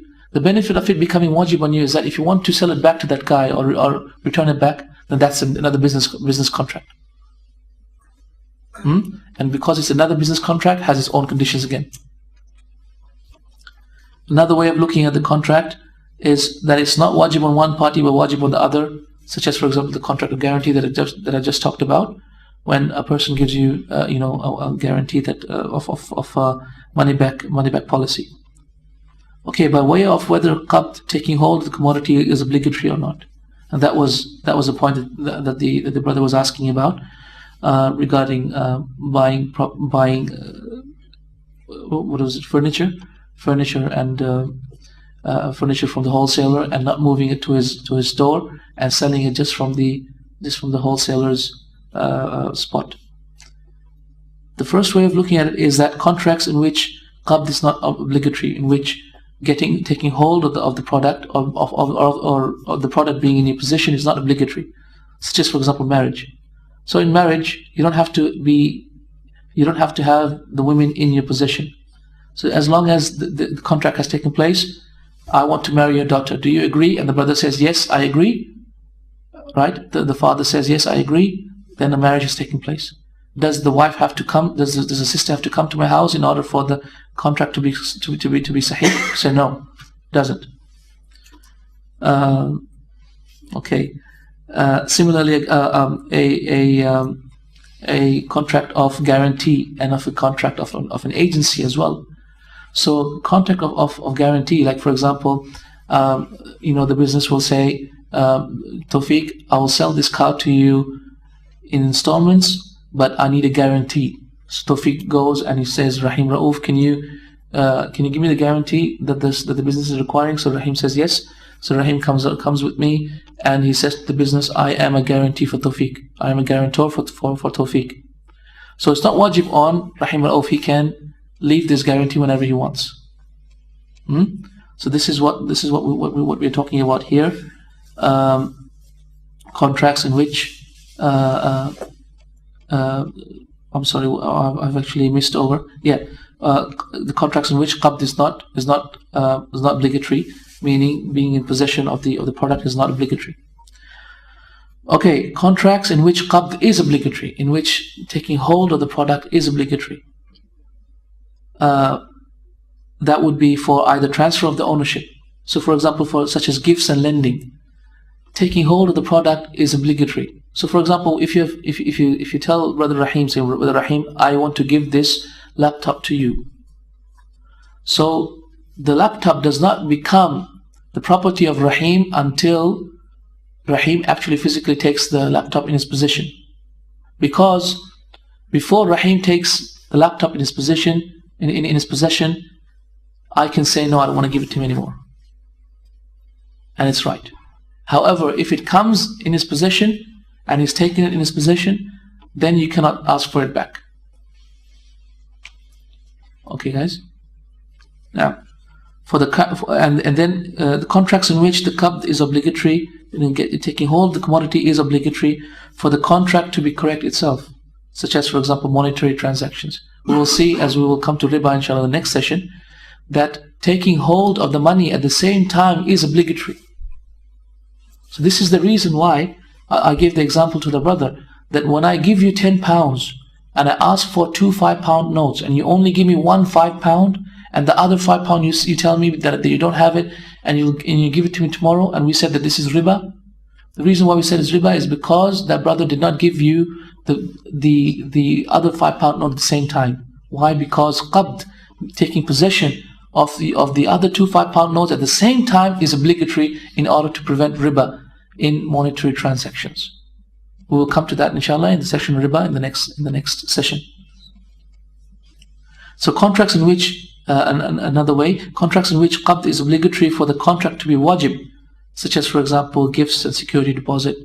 It is only when Rahim Rauf, for example, has taken the laptop that I've given him as a gift, physically taken him, that the contract actually becomes wajib. So I cannot ask for it back from him. In the same way as security deposit. Like, for example, the brother says, I say, Rahim, can you lend me some money? I need £1,000. And Rahim can tell me, okay, but I need a security deposit. That's halal, okay? And so I say, okay, Rahim, take my laptop. Take my laptop as the security deposit for £1,000 that you're selling me. And before Rahim takes the laptop, I say, no, take it back. So no, I'll give you something else.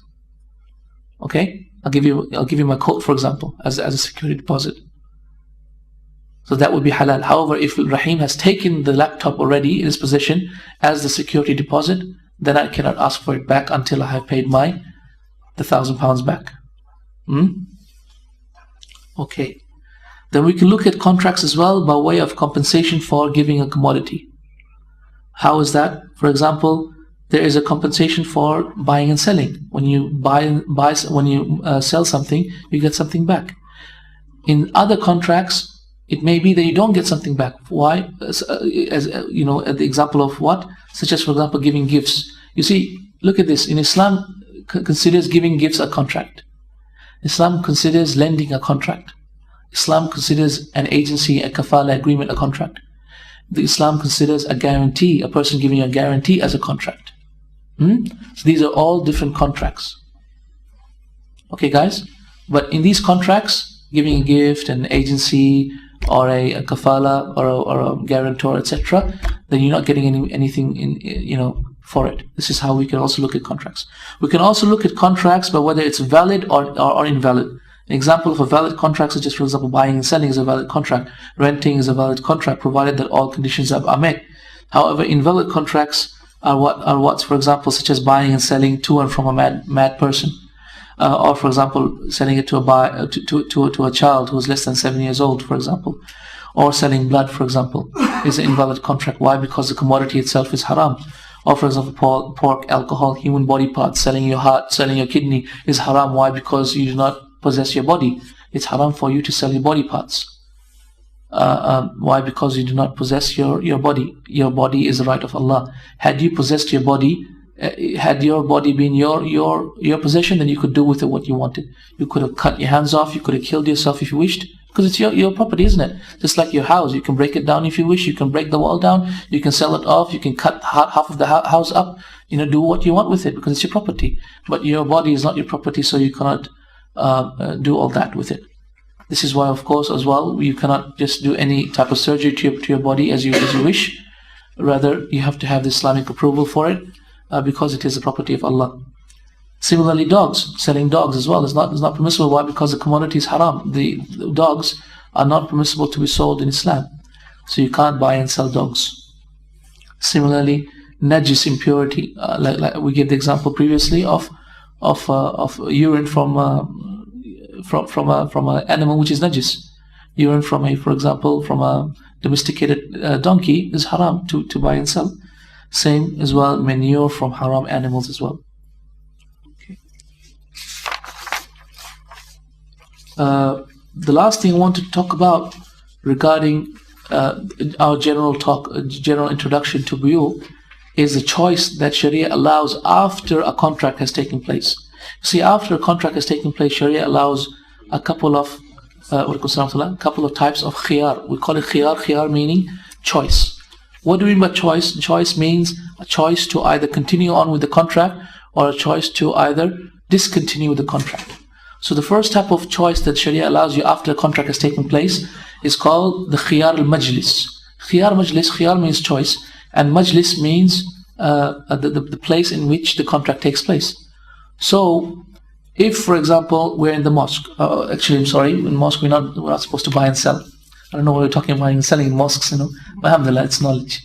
Okay, in mosque you're not supposed to buy and sell. Okay, let's say we're outside and we're in the local milk bar, and the milk bar, you guys call it milk bar here?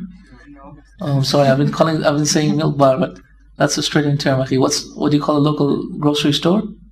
Grocery store. That's why I've been saying milk bar, and I've been people are looking at me blankly. What's a milk bar? It's like a chocolate bar. Milky Way? No, it's not. Milk bar we call a grocery store in Australia. Okay, we call it milk bar. Okay, the local grocery store. Okay, let's say you're at your grocery store, and over there you want to buy water. So you go there and you pay 50 pence, and you buy this water. And you're still in the grocery store. However, you realize, listen, I don't really want this water. So then you return the water back and take the money back. That's permissible. Why? Because you are still in the majlis you're still in the majlis, in the same place in which the contract took place. So as long as you have not separated, then you still, both of you have the choice. So the grocer could also tell you, actually, I don't want to sell that to you. Give my money back. Okay, so that is important. That is important. The khiyar in the majlis, the choice that someone has whilst he is still in the same place in which the contract will take place, is very important to understand. This is the opinion of the Shafi'i and the Hanbali schools. As for the Maliki and the Hanafi schools, then they do not agree with this opinion, even though the ahadith are numerous. Numerous ahadith from Rasulullah in which he said al-bay'ani bil-khiyar ma lam yatafarraqa. The two buyers and sellers, these two people are bil-khiyar, they have the choice as long as they have not tafarraqa, they have not separated. And when Imam Malik rahimahullah said what he said, when he said, no, this is incorrect hadith, etc., I did not agree with the hadith, and he said that no, it is lazim, the bay' is obligatory as long as they have already exchanged the commodities. The bay' becomes obligatory even though they might be in the same place. This was the opinion of Imam Malik. And some of the ulama at that time, Ibn Abi Dhib at that time, he said, yustatab Imam Malik wa illa yuqtal. He said that Imam Malik should be made to repent, others he should be killed. So just to give an example how ulama had jealousy amongst themselves. And obviously Imam Malik, who's Imam Malik, you don't say that about Imam Malik. You say, inshallah, he made a mistake, and we try and correct him if he was alive. And now that he is dead, and we just give excuses from him, and we we say that this was his opinion. Perhaps he might have thought the hadith was weak. Perhaps he might have give him excuses, but we don't say this about him. Yeah. That was just a point of benefit. Okay. The khiyar al-shart is another, the choice that you can make in the act itself. Remember we talked about those conditions that you can put which are permissible. From the conditions that you can put is a condition that you have the right to invalidate the aqd whenever you for a period of 30 days, for example. And this is the example. This is the condition that someone, for example, when you go and buy a product in the market, they say, no questions asked, 30 days guarantee, right? 30 days money back guarantee. What this 30-day money back guarantee really is a condition that they put in the contract that says that in 30 days you have the ability, you have the choice to return the product, and we will give you money back. So this is a choice, isn't it? This is the second type of choice the Sharia allows. It's halal. The third one is khiyar ru'ya, is the choice of sight, and this is only upon when someone sells something that you cannot see. So for example, remember I was giving the example of something I had in my pocket, and I told Salim, for example, Salim, I have a pen in my pocket and it is blue in color, it is such and such, and it's made in Japan, and it's uniball, it's open 5 millimeters, etc., etc. And I gave him all these descriptions. Then he can make the condition that says, for example, I have the right to not continue on with the buying and selling when I've seen it. And Sharia also gives him this right because he is buying something which he hasn't seen. So why does Sharia give him this choice? Sharia gives him this choice because it may be that people are not very clear in their description. And it may be that the person, when he describes something, the person thought something else. So when Salim sees the pen, he said, oh, is that the pen you said about? Oh, I have that already, I don't want it. That's the choice, isn't it? So this is the third type of choice the Sharia allows. The khiyar ru'ya, which is a choice upon seeing the commodity. The fourth type of choice that the Sharia allows is the right to invalidate the contract upon finding a fault in the product. Upon finding a fault. So for example, if there's a fault in the product, after you bought that washer, you found that it doesn't work, obviously you didn't use it in the first 30 days. Okay, let's say you went for travel and you came back. But only after 30 days, after the warranty period has run out, you tried to start the washer and you found that it doesn't work, you still have the right to return it back, even though 30 days is over. In fact, this choice of returning returning the product in case of faultiness, yeah, if it's faulty, extends to unlimited time. It's unlimited in time. So even after 10 years, if you found the product to be faulty, you can return it. And usually, how can that be? For example, let's say you bought a house, right? You bought a house from a person who built it, and he sold you the house on the condition that it's a good house, right? That's what he told you in the contract. That's a good house. You're buying a good house. And you bought the house thinking that, okay, it's going to be a good house, it has a good foundation. However, 10 years down the line, the engineers come and tell you that the house has a fault in it, it has a problem in its foundation. 10 years, 20 years down the line. So you can still, after 20 years, go back to the guy and say, listen, you sold me the house with the and I bought a house from you with the condition that it's a good house, but now that I find that there is a fault in its foundation, like the foundation is weak, for example, so I want my money back, Islam will oblige that person to give the money back to you, and you return the house back to him. Okay? If he doesn't agree, then obviously you go to the Qadi, and the Qadi will force him to do so. We come to the next section that we want to talk about, and that is the issue of gharar, the issue of selling the unknown. Why are we talking about the things that we're talking about? It is because if you want to look at the buyu, those transactions of buying and selling which are haram in Islam, you can divide them up. You can divide them up into 3 different types of things. The first thing that the Islam prohibits are specific things that are haram to buy and sell, such as we mentioned, pork and alcohol and the dead meat, etc., etc.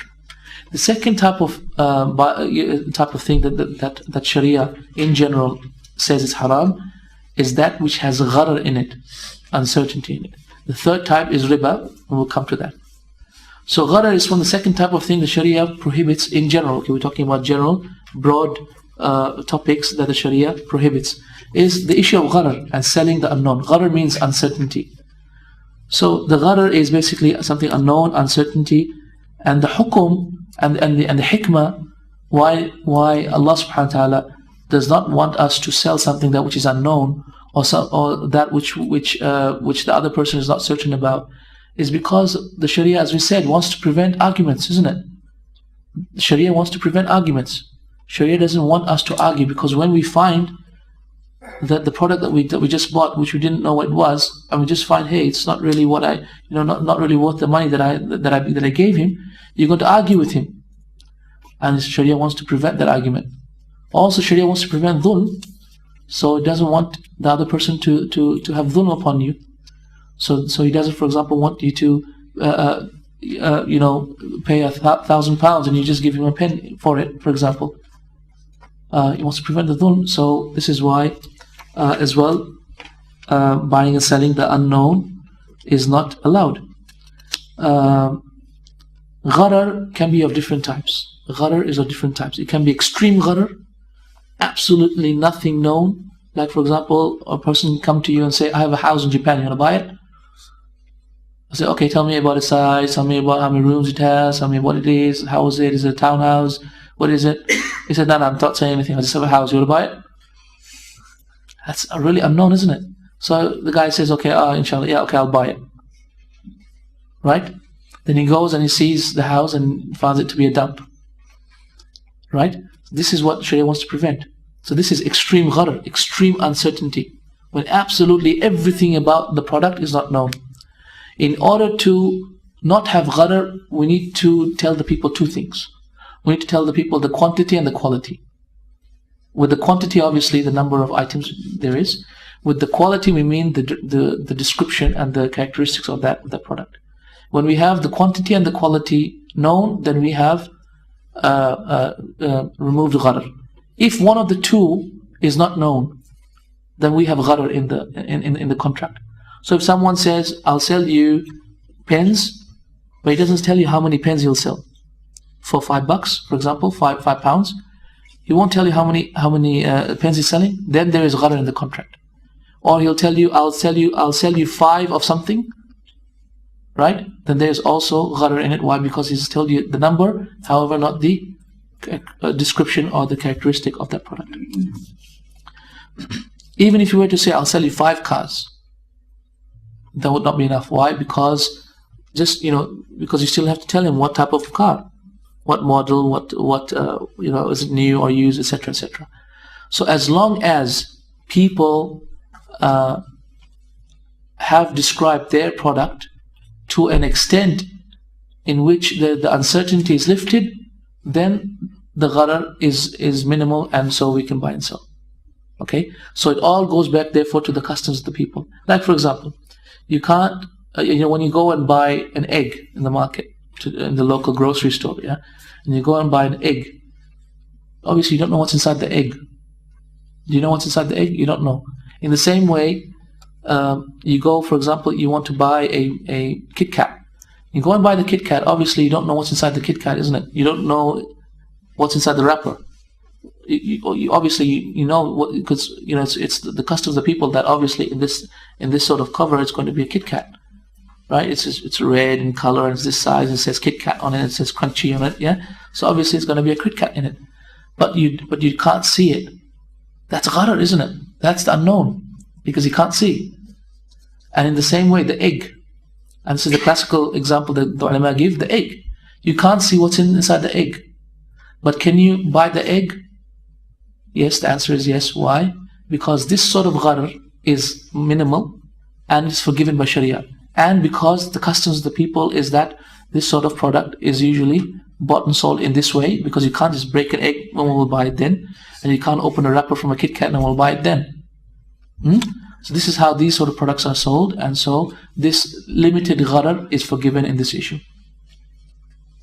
Okay, an example of gharar is all you can eat. It's gharar, isn't it? All you can eat is gharar. You don't know the quantity. Okay, you know what the product will be. It's pizzas. Okay, you're going to go to Pizza Hut and you're going to eat there. Obviously, inshallah, we're not going to eat a Pizza Hut, but as an example, you go to Pizza Hut, you go to all you can eat for 20 pounds, and they say you can eat all for 20, as much as you want for 20 pounds. But am I going to be, sorry, 6 pounds, yeah? 6 pounds 50, is it? 6 pounds, okay. 6 pounds. Okay, 6 pounds, you go there, and you might eat 2 pizzas, you might eat 2 pieces, you might eat more or less. You don't know exactly how much. And this sort of contract may cause the person to be angry, because after you've eaten a pizza and you tell the guy, hey, make another one, and he's going, oh, that guy's eating so much, and they go and make another one, and then he eats and says, make me another one. You know what I mean? Islam wants to prevent this sort of uncertainty, and that's why these sort of contracts are not valid in Islam. Are not valid, even though all you can eat has become so popular now. But the issue is that Islam, it is something new to Islam. These sort of all-you-can-eat stuff have not been there in the time of Rasulullah. Yeah, they had something like drinking water, but they never had, for example, all-you-can-eat drink, all you can drink water. They would sell, for example, a glass of water in the time of Rasulullah for a particular price for one day, for example. But they wouldn't, for example, sell all you can drink water for 2 days, for example. Now, it's very important to understand, akhi, because we don't want to buy and sell in a manner in which we will cause harm to the other person. Right. The types. Okay, how do we make all you can eat halal? Just as a point of benefit. So inshallah, we won't start, just leaving all those all you can eat places, because I know people are probably thinking, Allahumma stand. I was just gonna go from the talk and go to an all you can eat place. No, the way you can make it halal, inshallah, is that if you go to the all you can eat place and tell them, listen, yes, I want to take the all you can eat deal, but really I'm not going to eat everything, all I can eat. What I'm going to do is I just want 2 pizzas, just make me 2 pizzas and 2 drinks, that's it. I'm not going to increase on top of that. That's fine. Why? Because you have told him the pizza and you told him the quantity. Very easy. He'll be happy because he knows exactly what he's doing, right? How many pizzas he's selling, he knows exactly. And you're happy too because it's halal. Alhamdulillah, right? Obviously you're not going to eat more than 2 pizzas anyway, are you? So this is the way you can make the all you can eat halal by actually at the time of telling them that you want the all you can eat deal, you tell them I would only want these only two, the amount of quantity, etc. that you want. The types of gharar, as an example, how many different types of gharar there are. The types of gharar may be that it is non-existent. So for example, selling that which doesn't exist is an example of gharar. Such as, for example, selling the fruits and produce from a land 10 years in advance. I'll sell you whatever my land will produce in 10 years. After 10 years, right? In the 10th year, in 2010, however much dates my date palms make, I'll sell it to you now. That's silly because it doesn't exist now yet. And Rasulullah prohibited that because that's what the Arabs used to do. They used to sell thimar to sana, sanatain, al-an. They used to sell, the produce from their date palms, in 10 years, in 2 years and 3 years. Now, that is an example of gharar. Another example is that which you are not able to deliver. What you're not able to deliver, meaning that you don't have it in your possession. It's yours. It does exist. However, you don't have it in your possession. Just like, as we said, a runaway slave, or your bird that has just escaped from its cage, for example, it's in the air, or the fish for its tank, for example, someone's just put it into the ocean. So obviously you can't get it back. Okay, and the types of gharar. Another last type of the gharar is, for example, that which is not known. So it exists. You have it in your possession, and you know what it is. However, you don't describe it to the person. So you say, for example, hey, do you want to buy this bag full of something for £5? Just like the mystery bags, for example, in the showgrounds. This is something that is not permissible. Okay, selling a commodity between one is what? Okay, I think I made a typo over there. Selling a commodity that one is not in possession of is not permissible. Okay, that one is not in possession of is not permissible.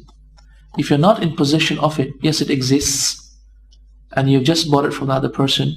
However, you still have not taken it in your grasp. And when we say taking in your grasp, this of course depends upon the customs of the people regarding that commodity. So the custom regarding, for example, of the urf, the customs of the business people in, for example, carpets, in the business of carpets, is that the carpets are so large that they're not moved from their warehouse that is bought from, except after the end user buys it.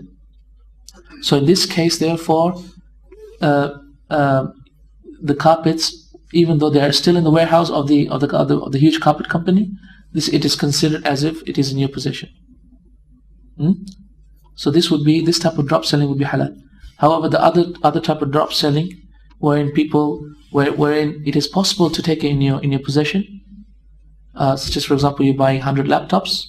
It's possible for you to take it all into your market and into your shop. Then this sort of drop selling would not be permissible. Okay. Examples of gharar in modern business. I want to give you some examples of gharar in modern business, and things we don't even think about. Cereal, huh? In the morning, you go and eat cereal, mashallah, crunchy nut cornflakes and Cocoa Pops, yeah? See, Cocoa Pops, have you seen those cereal boxes? It says here, mystery prize inside. You seen that? Unknown, isn't it? It's unknown. What is it? Is it a diamond ring? Is it a £5 note? Is it, what type of toy is it? It's a mystery prize. That is not allowed.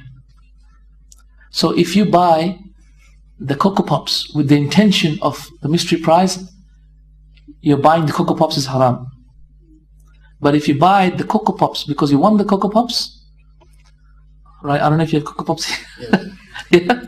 Alhamdulillah. Okay.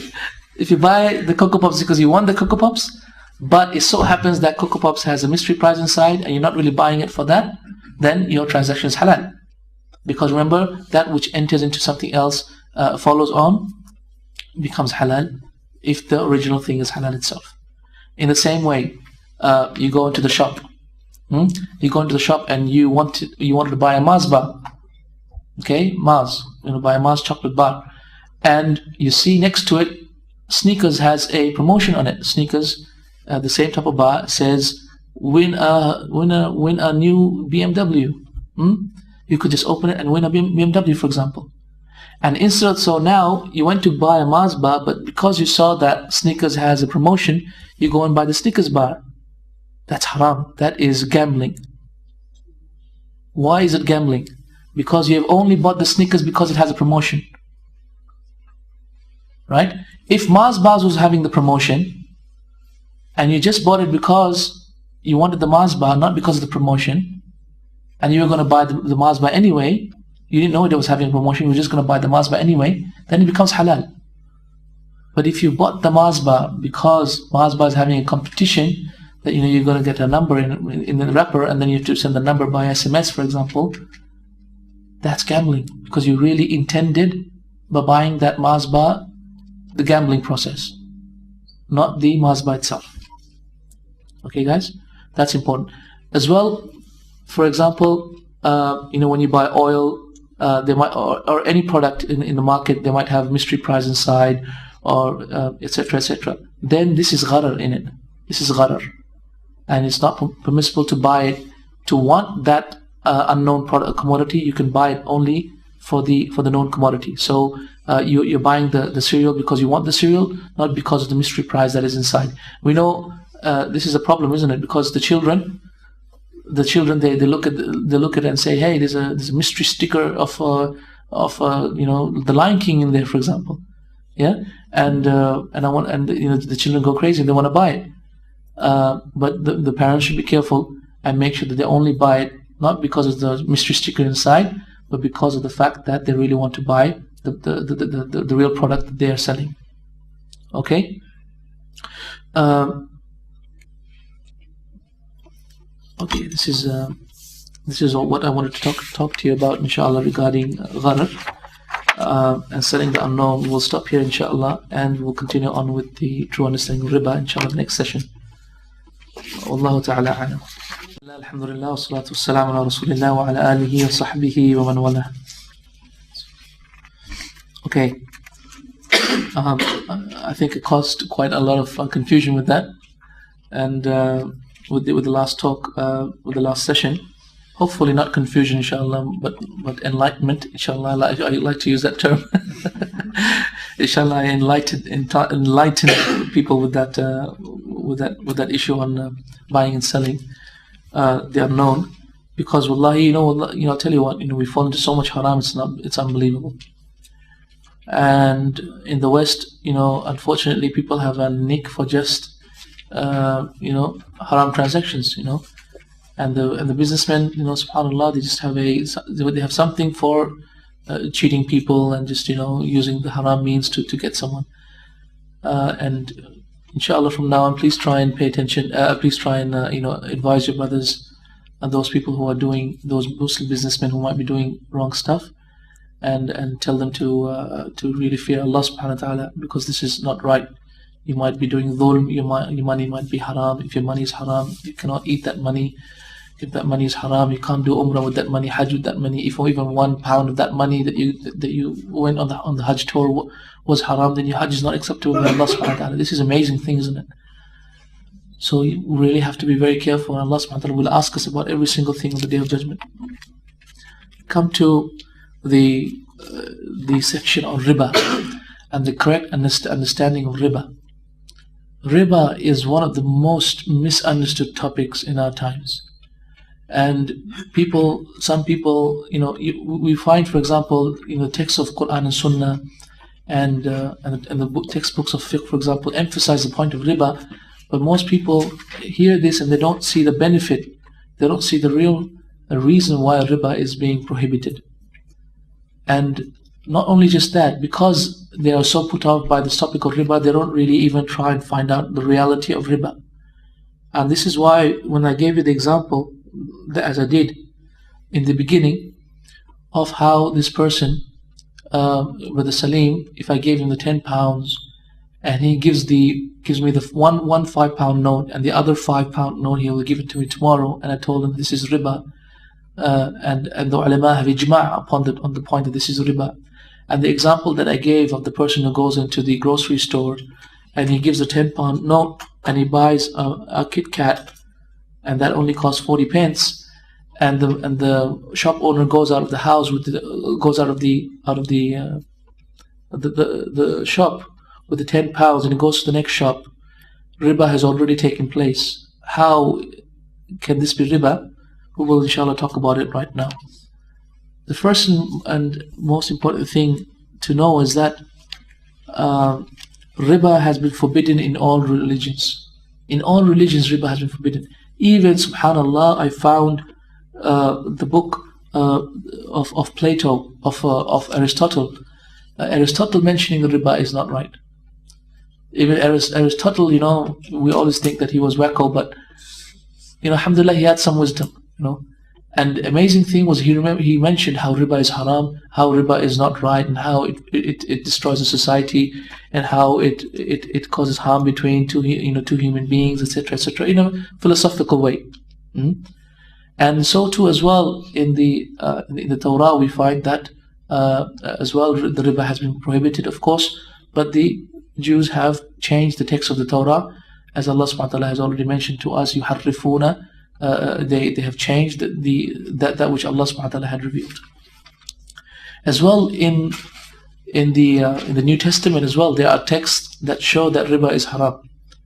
And in the book of John, for example, there's a lot of texts in there that show that riba is haram. However, the modern Christians, they separate business from religion, and they separate state from religion, and that is the reason why they don't even listen to the rulings of their own books as far as business is concerned. And so too as well in Islam, riba has been forbidden by Allah subhanahu wa ta'ala. Allah subhanahu wa ta'ala says in the Quran, Ya ayyuhalladhina amanu, O you believe, dharu ma baqiya min al-riba, and if fear Allah subhanahu wa ta'ala, wa dharu ma baqiya min al-riba, and leave that which remains from the riba. Wa illam taf'alu, and if you do not do it, fa'dhanu biharbin min Allah wa rasulih, then take the news that Allah subhanahu wa ta'ala of a war between you and Allah subhanahu wa ta'ala and His Messenger. Allah subhanahu wa ta'ala and Messenger will fight you. What do you think of a person who is the enemy of Allah subhanahu wa ta'ala and His Messenger? They will certainly be destroyed. So riba is a means to be at war with Allah subhanahu wa ta'ala. Amazing thing, subhanAllah.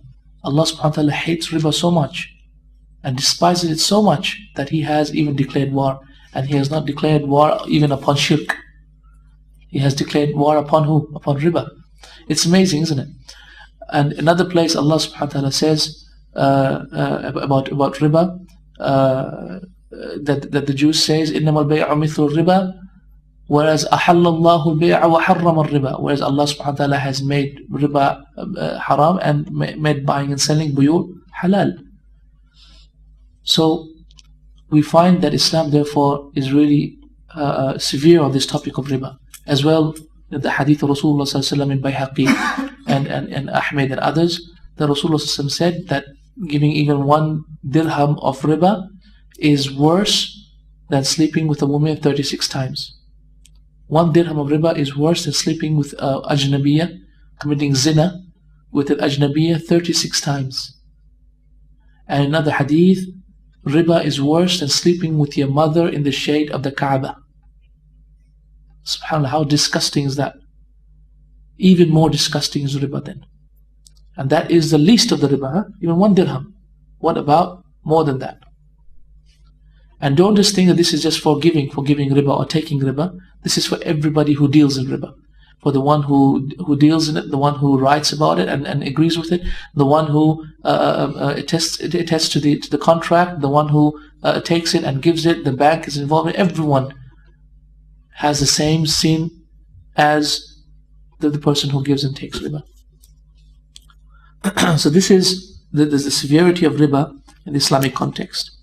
And the real wisdom behind the prohibition of riba, if you think about it, okay, is first of all that riba leads to hoarding and to monopoly. How is that? As Allah subhanahu wa ta'ala says, the reason why He has prohibited it is لِكَيْ لَا تَكُونَ دُولَةً بَيْنَ الْأَغْنِيَاءِ مِنْكُمْ, so that it doesn't become, meaning money does not become dula. Dula means like a hoarding, that all the money comes to one person. So that it doesn't become like that, Allah subhanahu wa ta'ala prohibited riba. Allah subhanahu wa ta'ala doesn't really want banks. Like banks that have all the money. The World Bank, for example, have all the money. Why? Because this is monopoly. The money is in the hands of one person or 2 persons or of an elite few, isn't it? Allah subhanahu wa ta'ala doesn't want that. Allah doesn't want, Islam doesn't want monopolies. And this is the reason why it prevents these sort of things. It prevents the hoarding of wealth. And how can riba lead to that? Let me give you an example. Let's say I'm the rich man. Okay, I've just inherited some money from my dad, let's say, 10 million pounds. Okay, and so I start acting like a bank, and I start giving people out loans. So I say, okay, give money to this brother, 10,000 pounds, with the condition that you will give me back 20,000 at the end of the year. And I give this person 10,000, this person 10,000. I give 100 people 10,000 pounds, and I tell them, okay, guys, everyone return your 10,000 with another 10,000 extra at the end of the year. Look at that. Now with the end of the year, I'll get another extra 1 million back. And I have not done anything. All I've done is just sit on my back and do nothing. And what have these people done? These people have taken the money, gone out, earned money with it, taken the 10,000. They've made they've worked in the business, and then they've made 20,000. Now they're giving the 20,000 back to me. So they're giving the capital and the money back, and so the money you see is coming back to me, isn't it? It's not staying with him. So I am getting more and more richer in my money, whereas the other people are all losing their monies. Okay, the other people are all, not only are they losing, of course, the capital that was given to them, but not just the principal, but also that which is on top of that. So this is riba that leads on to hoarding of the wealth. Also, prevention of oppression. The reason why riba has been prohibited, because it oppresses people. Riba is an oppression. SubhanAllah, the person has to give all his life savings. He has to give his hard work, the money that he has earned with his hard work. So this is why Allah subhanahu wa ta'ala has prohibited riba. Also because riba leads to social vices, social problems. Social problems. Look at, for example, the reason why, for example, the Holocaust happened. Yes, we know, of course, Hitler was a bad man, but what really caused Hitler to do what he did? And what really caused, for example, many a times when the Jews were attacked, what really was a real problem of it? It was because when the Jewish merchants, they were dealing in riba, and the whole people were in debt to the Jewish people, and the people just couldn't take it anymore. They got angry and said, "That's it, we're gonna kill them." This was one of the reasons why Hitler really started killing the Jews, wasn't it? Because they were in so much debt. Germany was in so much debt to the Jewish people there that he didn't want to take it anymore, and he did what he did. So this is an important point to realize. Important point to realize that riba leads to social problems, leads to social vices, and this is one of the reasons why riba has been prohibited. Also look at, for example, third world countries. I had a look at the statistics, and I saw that Italy, for example, it owes $20 billion dollars in debt. At the same time, it's servicing its debt. It's servicing its debt at the rate of $6 billion every year. You know what servicing the debt means? It means paying just the interest money, right? So it's just servicing the debt and paying just $6 billion every year for the interest money. And if you think about America, for example, America is so much in debt, and it has debt upon debt upon debt upon debt. In fact, the latest Times poll showed that research regarding America's practices showed that there is so much borrowing upon each other that it's upon 7 times. It's actually 7 times. This one borrowed from this one, and then this one borrowed again, and then this one borrowed again, and then this one borrowed again, until it's actually 7 times borrowing from each other. And this is the effects of riba. If you look at it now, the whole communities, the whole societies, the whole economies are based upon riba. So the main thing in the news, when you see the business report, for example, BBC, the interest rate rise in America, the interest rate rise or the interest rate decrease in Japan, for example, because the whole economy runs on riba, because riba is the easiest way to make money. Riba in Jahiliyyah, the riba in Jahiliyyah was all to do with riba in lending. There are 3 scenarios I've given there, how riba used to be in Jahiliyyah. The first scenario was, give me more time and I will increase in your money. Okay, meaning that the time, after 1 year he had to pay the money back, but he doesn't have the money. So he says, give me more time and I'll give you £10 more. This is an example of riba. Another example of riba in the time of Jahiliyyah is with the condition of increase from the outset, meaning that the person would lend him the money with the condition that he has to pay more back. 10% more, after the year. Another scenario was that the interest to be paid monthly and the capital upon the end of term, meaning you have to service your debt every single month. You have to pay £5 for the £100 you borrowed, and after 1 year, then you have to pay the whole £100 back. So these were all types of riba at the time of Rasulullah that Islam prohibited, and Allah subhanahu wa ta'ala prohibited in the Quran by saying, أَيُّهَا الَّذِينَ آمَنُوا اتَّقُوا اللَّهَ وَذَرُوا مَا بَقِيَ مِنَ الرِّبَا, or you believe in Allah and leave that which is remaining from riba. Okay, the types of riba. The types of riba, we can talk about the types of riba in two different ways regarding in that which the riba takes place and in the reality of riba. The types of riba that takes place is riba in business or riba in borrowing. So the Quran came down prohibiting riba in business, in borrowing, whereas the Sunnah came down prohibiting riba in business, because the riba in business is actually a means to the riba in borrowing. Okay, so the Quran deals with the riba in borrowing, and the Sunnah dealt with riba in business.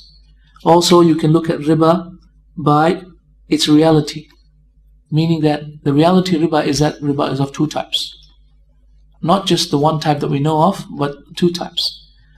The first is called riba al-nasi'ah, which is called the riba of delay. And the second is called riba al-fadl, the riba of increase. Okay, in that transaction, wherein I gave Salim the £10, and he gave me the £5 note now, and the other £5 he would give me the next day, the type of riba that happened there was a riba of delay. He delayed in paying me back the £5. Why? Because I was giving him pound and he was giving me pounds. So because it's pound and pound, as we'll take right now, it has to be the same quantity and has to be the same time. These are the two conditions. If these two conditions, or even if one of the conditions are not fulfilled, the riba al-nasi'ah takes place. Nasi'ah meaning delay. Okay, guys? Now, in the same way, for example, that man in the grocery store, who went out of the shop with the £10, he delayed paying you the change. So because of that, riba took place. How would you make it halal? You'd make that halal by intending in your heart straight away, I have made you my agent. So even though you bought from him, or you intend in your heart saying, no, you're my kafil, you're my agent, go out and get the change and come back, and then we will do the business, which is the transaction. At that point, that transaction will become halal. However, if all you did was give him the money and take the commodity, and he just went out with the money, that would become haram, and that would be riba. What type of riba? Riba nasi'ah. The next is the riba al-fadl, the riba of increase, meaning £10, £12 back, please. Okay. The real riba, brothers and sisters, the real riba is riba nasi'ah. The actual riba, the riba that ulama have complete agreement about is riba nasi'ah. That is real riba. The riba al-fadl is only a means to the riba nasi'ah. Right? Subhanallah, amazing thing, isn't it? We had thought riba was exactly the opposite. We had thought the only problem with riba was that the increase, isn't it? No, that is only a means, a wasila. Right? The real riba is the riba nasi'ah. This is why Rasulullah said in the authentic hadith, إِنَّمَا الرِّبَا riba nasi'ah. Verily the riba is riba nasi'ah. It's the riba of delay. If you think about it, why does Islam prohibit this? Because it's in the delay that the hoarding takes place, isn't it? It's in the delay the monopoly of the wealth takes place. If, for example, I took money from everyone, not lending, but I'm saying, okay, let's say it's business, right?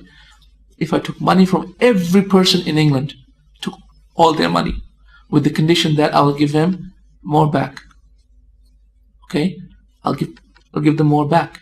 I would take all the money from people in England. At that point, for that particular time, I would be the owner of all the wealth. I could do what I want with it, isn't it? SubhanAllah, that would have caused so much problems. This is what riba and nasi'ah is. That you delay in paying it back. Okay. The hadith of riba, well, inshallah, it'll become very clear now. How does riba and nasiya take? So I'm sure people are confused.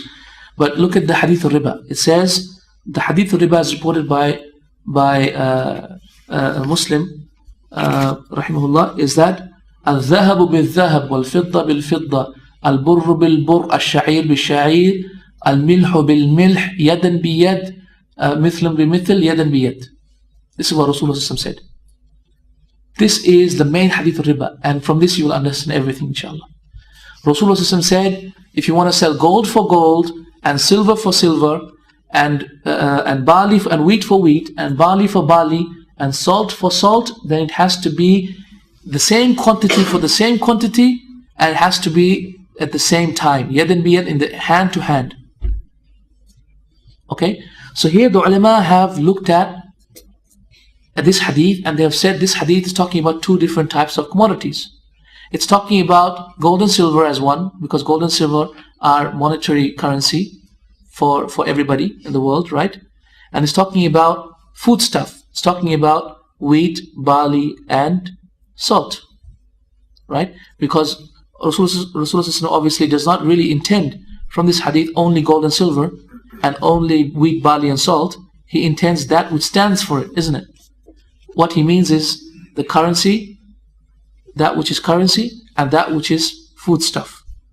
This is the opinion of the four imams, of the four schools. Whereas, of course, Imam Ibn Hazm rahimahullah, al-Zahiri, he was of the opinion that no, it only means those particular things that we mentioned in the hadith. The most correct opinion is that no, Rasulullah really mentioned these five things here because they are signs for those categories that Rasulullah is talking about. He's talking about the monetary, the currency category, and he's also talking about the food category. Okay, so therefore from this we know that riba takes place in two categories, either in the monetary category or in the foodstuff category. Okay, guys? So therefore, let's look at each category separately. Let's look at the category of the monetary. The monetary category has two species in it. Each species, right, the category of money has two species that Rasulullah mentioned. The first species is gold, and the second one is silver. Why am I saying species? Because the ulama use the term jins. Okay, means the species basically. So we have gold and we have silver. So when you're selling the same species for the same species, right, gold for gold, then you must have, as Rasulullah said, yadan biyad and mithl bimithl, must be hand in hand and the same quantity for the same quantity, irrespective of whether the gold that one is selling is 18 karat or the other one is selling 24 karat, irrespective of whether this one is selling gold in one form and the other one is selling gold in another form. As long as it is gold for gold, right, has to be the same quantity, has to be the same time. I'll come to, I know people are thinking why 18 karat and 24 karat. I'll come to explain to that very quickly, very soon, inshallah. Same time as well, silver for silver. If you're selling silver for silver, it has to be the same time and has to be the same quantity. Okay, let's come to the next category, which is the food. Same. If you're selling barley for barley, it has to be hand in hand and at the same time. In the same way, if you're selling rice, and you want from the other person rice as well, okay, you're selling basmati rice and you're getting the other long sun rice, for example. Yeah, do you have sunrise here? Sorry?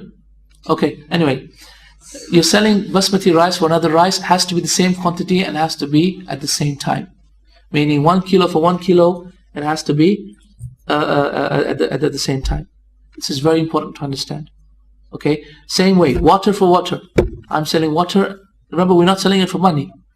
We're selling water and we want from the other guy water. Has to be the same time and has to be the same quantity. Okay, guys, that's very important to understand. Okay, what if in the same category, remember this, in the category of money we have two species, right? What if we're selling species to species? We're selling gold for silver and silver for gold, for example. If this is the case, the rest of the hadith in the Rasul said in another narration says, وَإِذَا اخْتَلَفَ هَذِهِ الْأَجْنَاسِ فَبَايعُوا كَيْفَ شِئْتُمْ. Then if these two species, and if the species are different, then sell as you wished, إِذَا كَانَ يَدًا بِيَدٍ, as long as it is hand to hand, meaning at the same time. So, if you're selling gold for silver and silver for gold, right guys? You're selling gold for silver and silver for gold, then you can have more and less of each. You can sell 1 kg of gold for 10 kgs of silver, no problem. But the only condition has to be at the same time. Okay? In the same way, let's go back to the category of food. In the foodstuff category, we have the wheat for salt, for example. So if I'm selling wheat and I want to buy salt with it, so I give the salt merchant my wheat, and I want to get salt in return, I can easily sell 10 kgs of wheat for 1 kilo of salt, no problem. However, it has to be at the same time, right? Hand in hand, in the same majlis, in the same place. You can't say, for example, I'll give you 1 kg now, and you can give me the 10 kgs later. No. Okay. Now look at the gold and silver. Gold and silver in our time is like gold and silver in our time is the monetary currency we have with us, because the monetary currency doesn't have any value, right? Monetary currency in reality doesn't have any value. It's a piece of paper. Is there zakat on paper? Give me the answer. No. Is there zakat on paper? I have a book, or I have a room full of books. That's a lot of paper, isn't it? Do I have to give zakat on it? No. So why do I have to give zakat on the pounds that I have in my account? Because it stands for the equivalent in gold, and the reals stands for the equivalent, for example, in silver. So each currency that has been set by each country has its equivalent in either gold or silver. So for example, the Kuwaiti dinar has its equivalent in gold. The American dollar has its equivalent in silver. The gold, the pound has its equivalent in gold, for example. Right? So every currency is attached to one either gold or silver. The historical background of this was that people used to have difficulty in transporting gold and silver because they used to have a lot of robbers on the highways. So what people used to do is that they used to put their money with one bank, and the bank would write a piece of paper saying that this guy's put this much money with me, and the bank would give you that piece of paper. So you take that piece of paper to the other branch of the bank in the other country, and you give that piece of paper to them, and then they would give the same money back to you in that country. What's the benefit of that? The benefit was the safety. So this piece of paper became more and more useful. This piece of paper became more and more useful because this piece of paper was written on it. It entitles the owner to the possessor of this note 10 pounds in gold, for example. And if you see the modern currency, it will say that. I don't know if it says it now, but in a lot of the old currencies, it says that. It will say that this entitles the owner to etc. in gold or silver. Okay, I know people looking at their 10-pound bills now, but yeah, this is what it usually used to say, and this is what it used to the value that it used to hold. Obviously, as time went past, this was changed, and people changed the use of monetary currency, and they made it into as if the currency itself has value. And so because this is the case, the ulama have differed whether riba takes place in monetary currency or not. Monetary currency, which is the paper money, or not. Into two different opinions. The first opinion is that it doesn't take place in it. And that was the opinion of some of the ulama of Azhar in about 20-30 years ago. And so they used to say there's no zakat on it, because paper, isn't it? Yeah. And so there's no zakat on it, and the riba does not happen in it.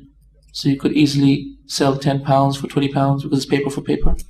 Does the hadith say paper for paper? No. As paper a food item? No. So therefore, But the reality of the fact is that paper has the same position as gold and silver. This is the opinion of Ibn Taymiyyah rahimahullah. It's the opinion of the vast majority of the ulama of the Hanbali madhab, and this is really the opinion of I'm sorry, this is not the vast majority of the opinion of the Hanbali madhab. It's the vast majority of the Maliki madhab. and is the vast majority, is the opinion of almost every alim in our time now, that the paper money has the same place as either gold or either silver. Okay, if that is the case, then if you're selling, remember what we said, if you're selling gold for gold, it has to be hand in hand and the same for the same. Yes, we said that. Then instead of gold, let's say pound. So that's why when I gave the brother the £10, he had to give the £10 back at the same time and the exact amount and at the same time. But because he didn't do that, so riba took place. Is that clear, guys? Yeah, that's why riba took place. Okay, if I was, let's say, in the bank, in the Heathrow airport, when I came down, I had about $100 and I wanted to buy British pounds. So American dollars, for example, is worth its value in silver, whereas a British pound is attached to gold. So if I'm buying with my silver currency, I'm buying gold currency. I'm buying with my American dollars, I'm buying pounds. Remember, what is the condition that we have? We have only one condition, isn't it? The only condition is what? Has to be yad and biyad. Has to be hand in hand. Okay. So the issue is very clear, isn't at this point, that when you have a monetary currency, has to be first of all yad and biyad. Look at that. In both scenarios, has to be at the same time. But in only one of them, it's allowed to be an increase or decrease. That is only when the two species are different. Okay, what happens when you're buying from the monetary to the food item category? Or for the food item category, you're buying some of the monetary category, right? When that is the case, then you have none of these two conditions. You can have, you can buy £100 for 1 kg or for 10 kgs of rice, and you can delay paying the £100, or you can delay paying the rice. Okay, so when these two categories are taking part in the transaction, then none of these conditions are put in it. When two of the different species in each category are being done, such as gold for silver, or silver for gold, or barley for wheat and wheat for barley, for example, or rice for wheat, or wheat for rice for water, for example, then the only condition has to be at the same time. And if it is the same species, gold for gold, or silver for silver, or wheat for wheat, or rice for rice, or water for water, then the only thing that has to be taken effect is the two conditions that need to be looked at here is yad and biyad, hand in hand, and at the same time, hand in hand and the same quantity. يا أيها الذين آمنوا اتقوا الله وذروا ما بقي من الربا إن كنتم مؤمنين فإن لم تفعلوا فأذنوا بحرب من الله ورسوله وإن تبتم فلكم رؤوس أموالكم لا تظلمون ولا تظلمون. Okay, when we talked about food stuff, what is the real illah, the real reason behind Rasulullah ﷺ mentioning these three items? Also in the gold and silver, what was the real intention of Rasulullah ﷺ for mentioning these two items? Because that is the real purpose of fiqh, isn't it? To really understand what the real intention of Rasulullah ﷺ was behind mentioning these items, so that we can understand the illah, the reason. Why? Because as we took yesterday, al-hukum yadur ma'illatihi, the hukum goes around its illah. Wherever the illah is found, wherever the reason is found, the hukum will be found. So the illah regarding gold and silver is thamaniya, is the fact that it is a money for things. It is a wealth for people. So because it is a wealth for people, so pound is a wealth. In pound terms, do we count wealth? So therefore, the pound takes the hukum of a monetary currency. On the other hand, what is the illah? What is the reason for Rasulullah ﷺ mentioning wheat, barley, and salt? The real reason, the fiqhi reason, the ulama have differed on it. Some said it is weight. So anything that any food item that can be weighed and sold by weight, riba happens in it. Some said it is not weight, it is something else, it is volume. And the most correct opinion is that it is a food item, first of all, and it is also that it is مدخرة يعني, how can I say that? It is hoarded, it can be stored. So anything therefore that is a food item and can be stored, riba happens in it. So therefore lettuce, for example, if you buy lettuce for lettuce, is it permissible? Can you buy 10 lettuce for one lettuce? Answer is yes. Why? Because although it's a food item, it can't be stored. You with me, guys? Huh? Sorry, you can't, because it's going to go off. We're not talking about fridges, guys. Come on, Islam. We're not talking about fridges. We're talking about storing the item itself. Yeah, but look at tamar, for example. Tamar, which is dates. Can you store it? Yeah. Is it a food item? Yeah. So therefore, riba happens in it. Okay. Also, one point of benefit to notice is that this is the raw material we're talking about. We're not talking about the converted material. So we're not talking about lettuce in a sandwich, and we're not talking about the wheat and the barley in the pizza base. No. When these products have been changed into a different product, into a usable product, then the riba does not happen in it. This is why you can sell 10 pizzas for one pizza. So I can tell Brother Rahim, give me 10 of your pizzas for one of my pizzas. Okay, guys? So when it has changed its form from its original raw material, then the riba does not take place in it. Are we clear on that? Okay. This is why you can sell one animal, one sheep, for two sheep. Okay, because even though the sheep is something that can be stored and also something that can, sorry, the sheep I did not explain. The sheep or anything that is sold as an item, as a single item, right? And is neither weighed, neither stored, neither is it weighed. It is sold as a habba, as you say it, as an item and an item, right? When there's an item, then there is no riba in it. Like, for example, we're talking about food items. Remember, guys, we're not talking about monetary stuff. In food items, when there is habba, when it is item to item, like, for example, one sheep for two goats, or one sheep, for example, two sheep for one camel, right?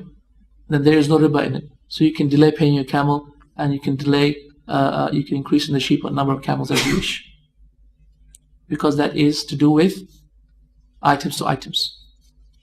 Okay, so the only case in food items in which there is riba is when you can store them and it is weighed and it is a food item.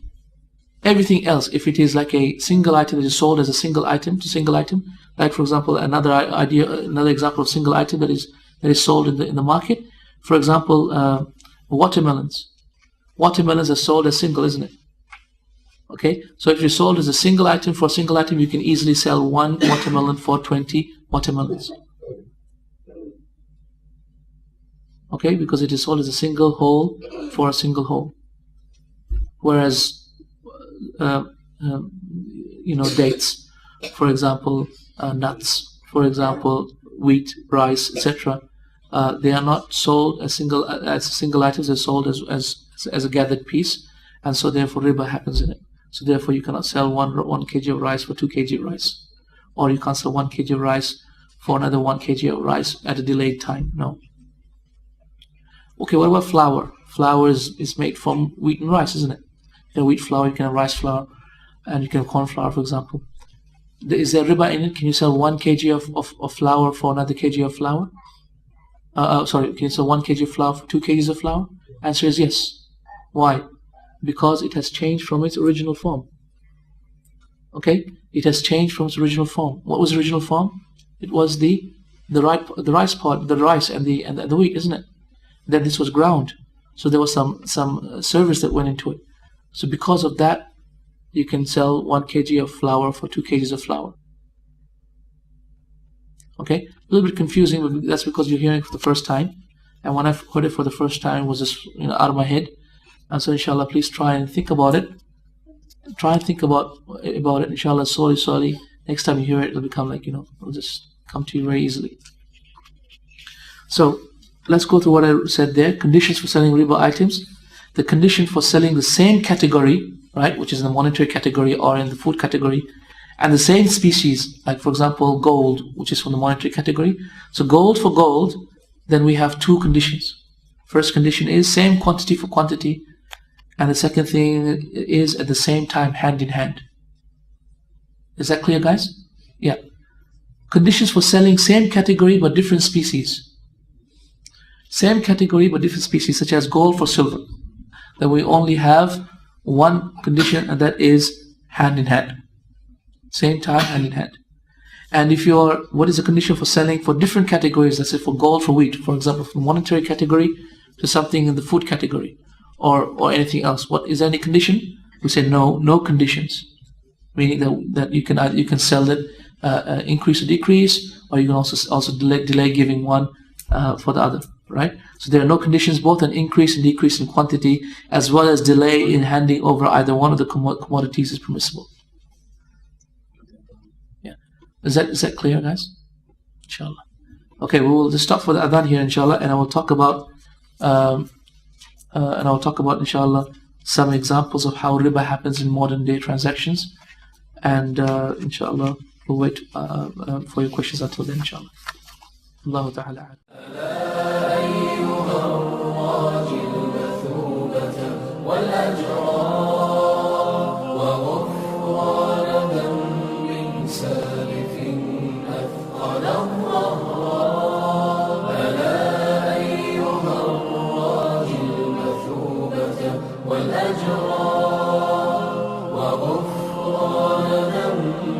سالف أثقل الله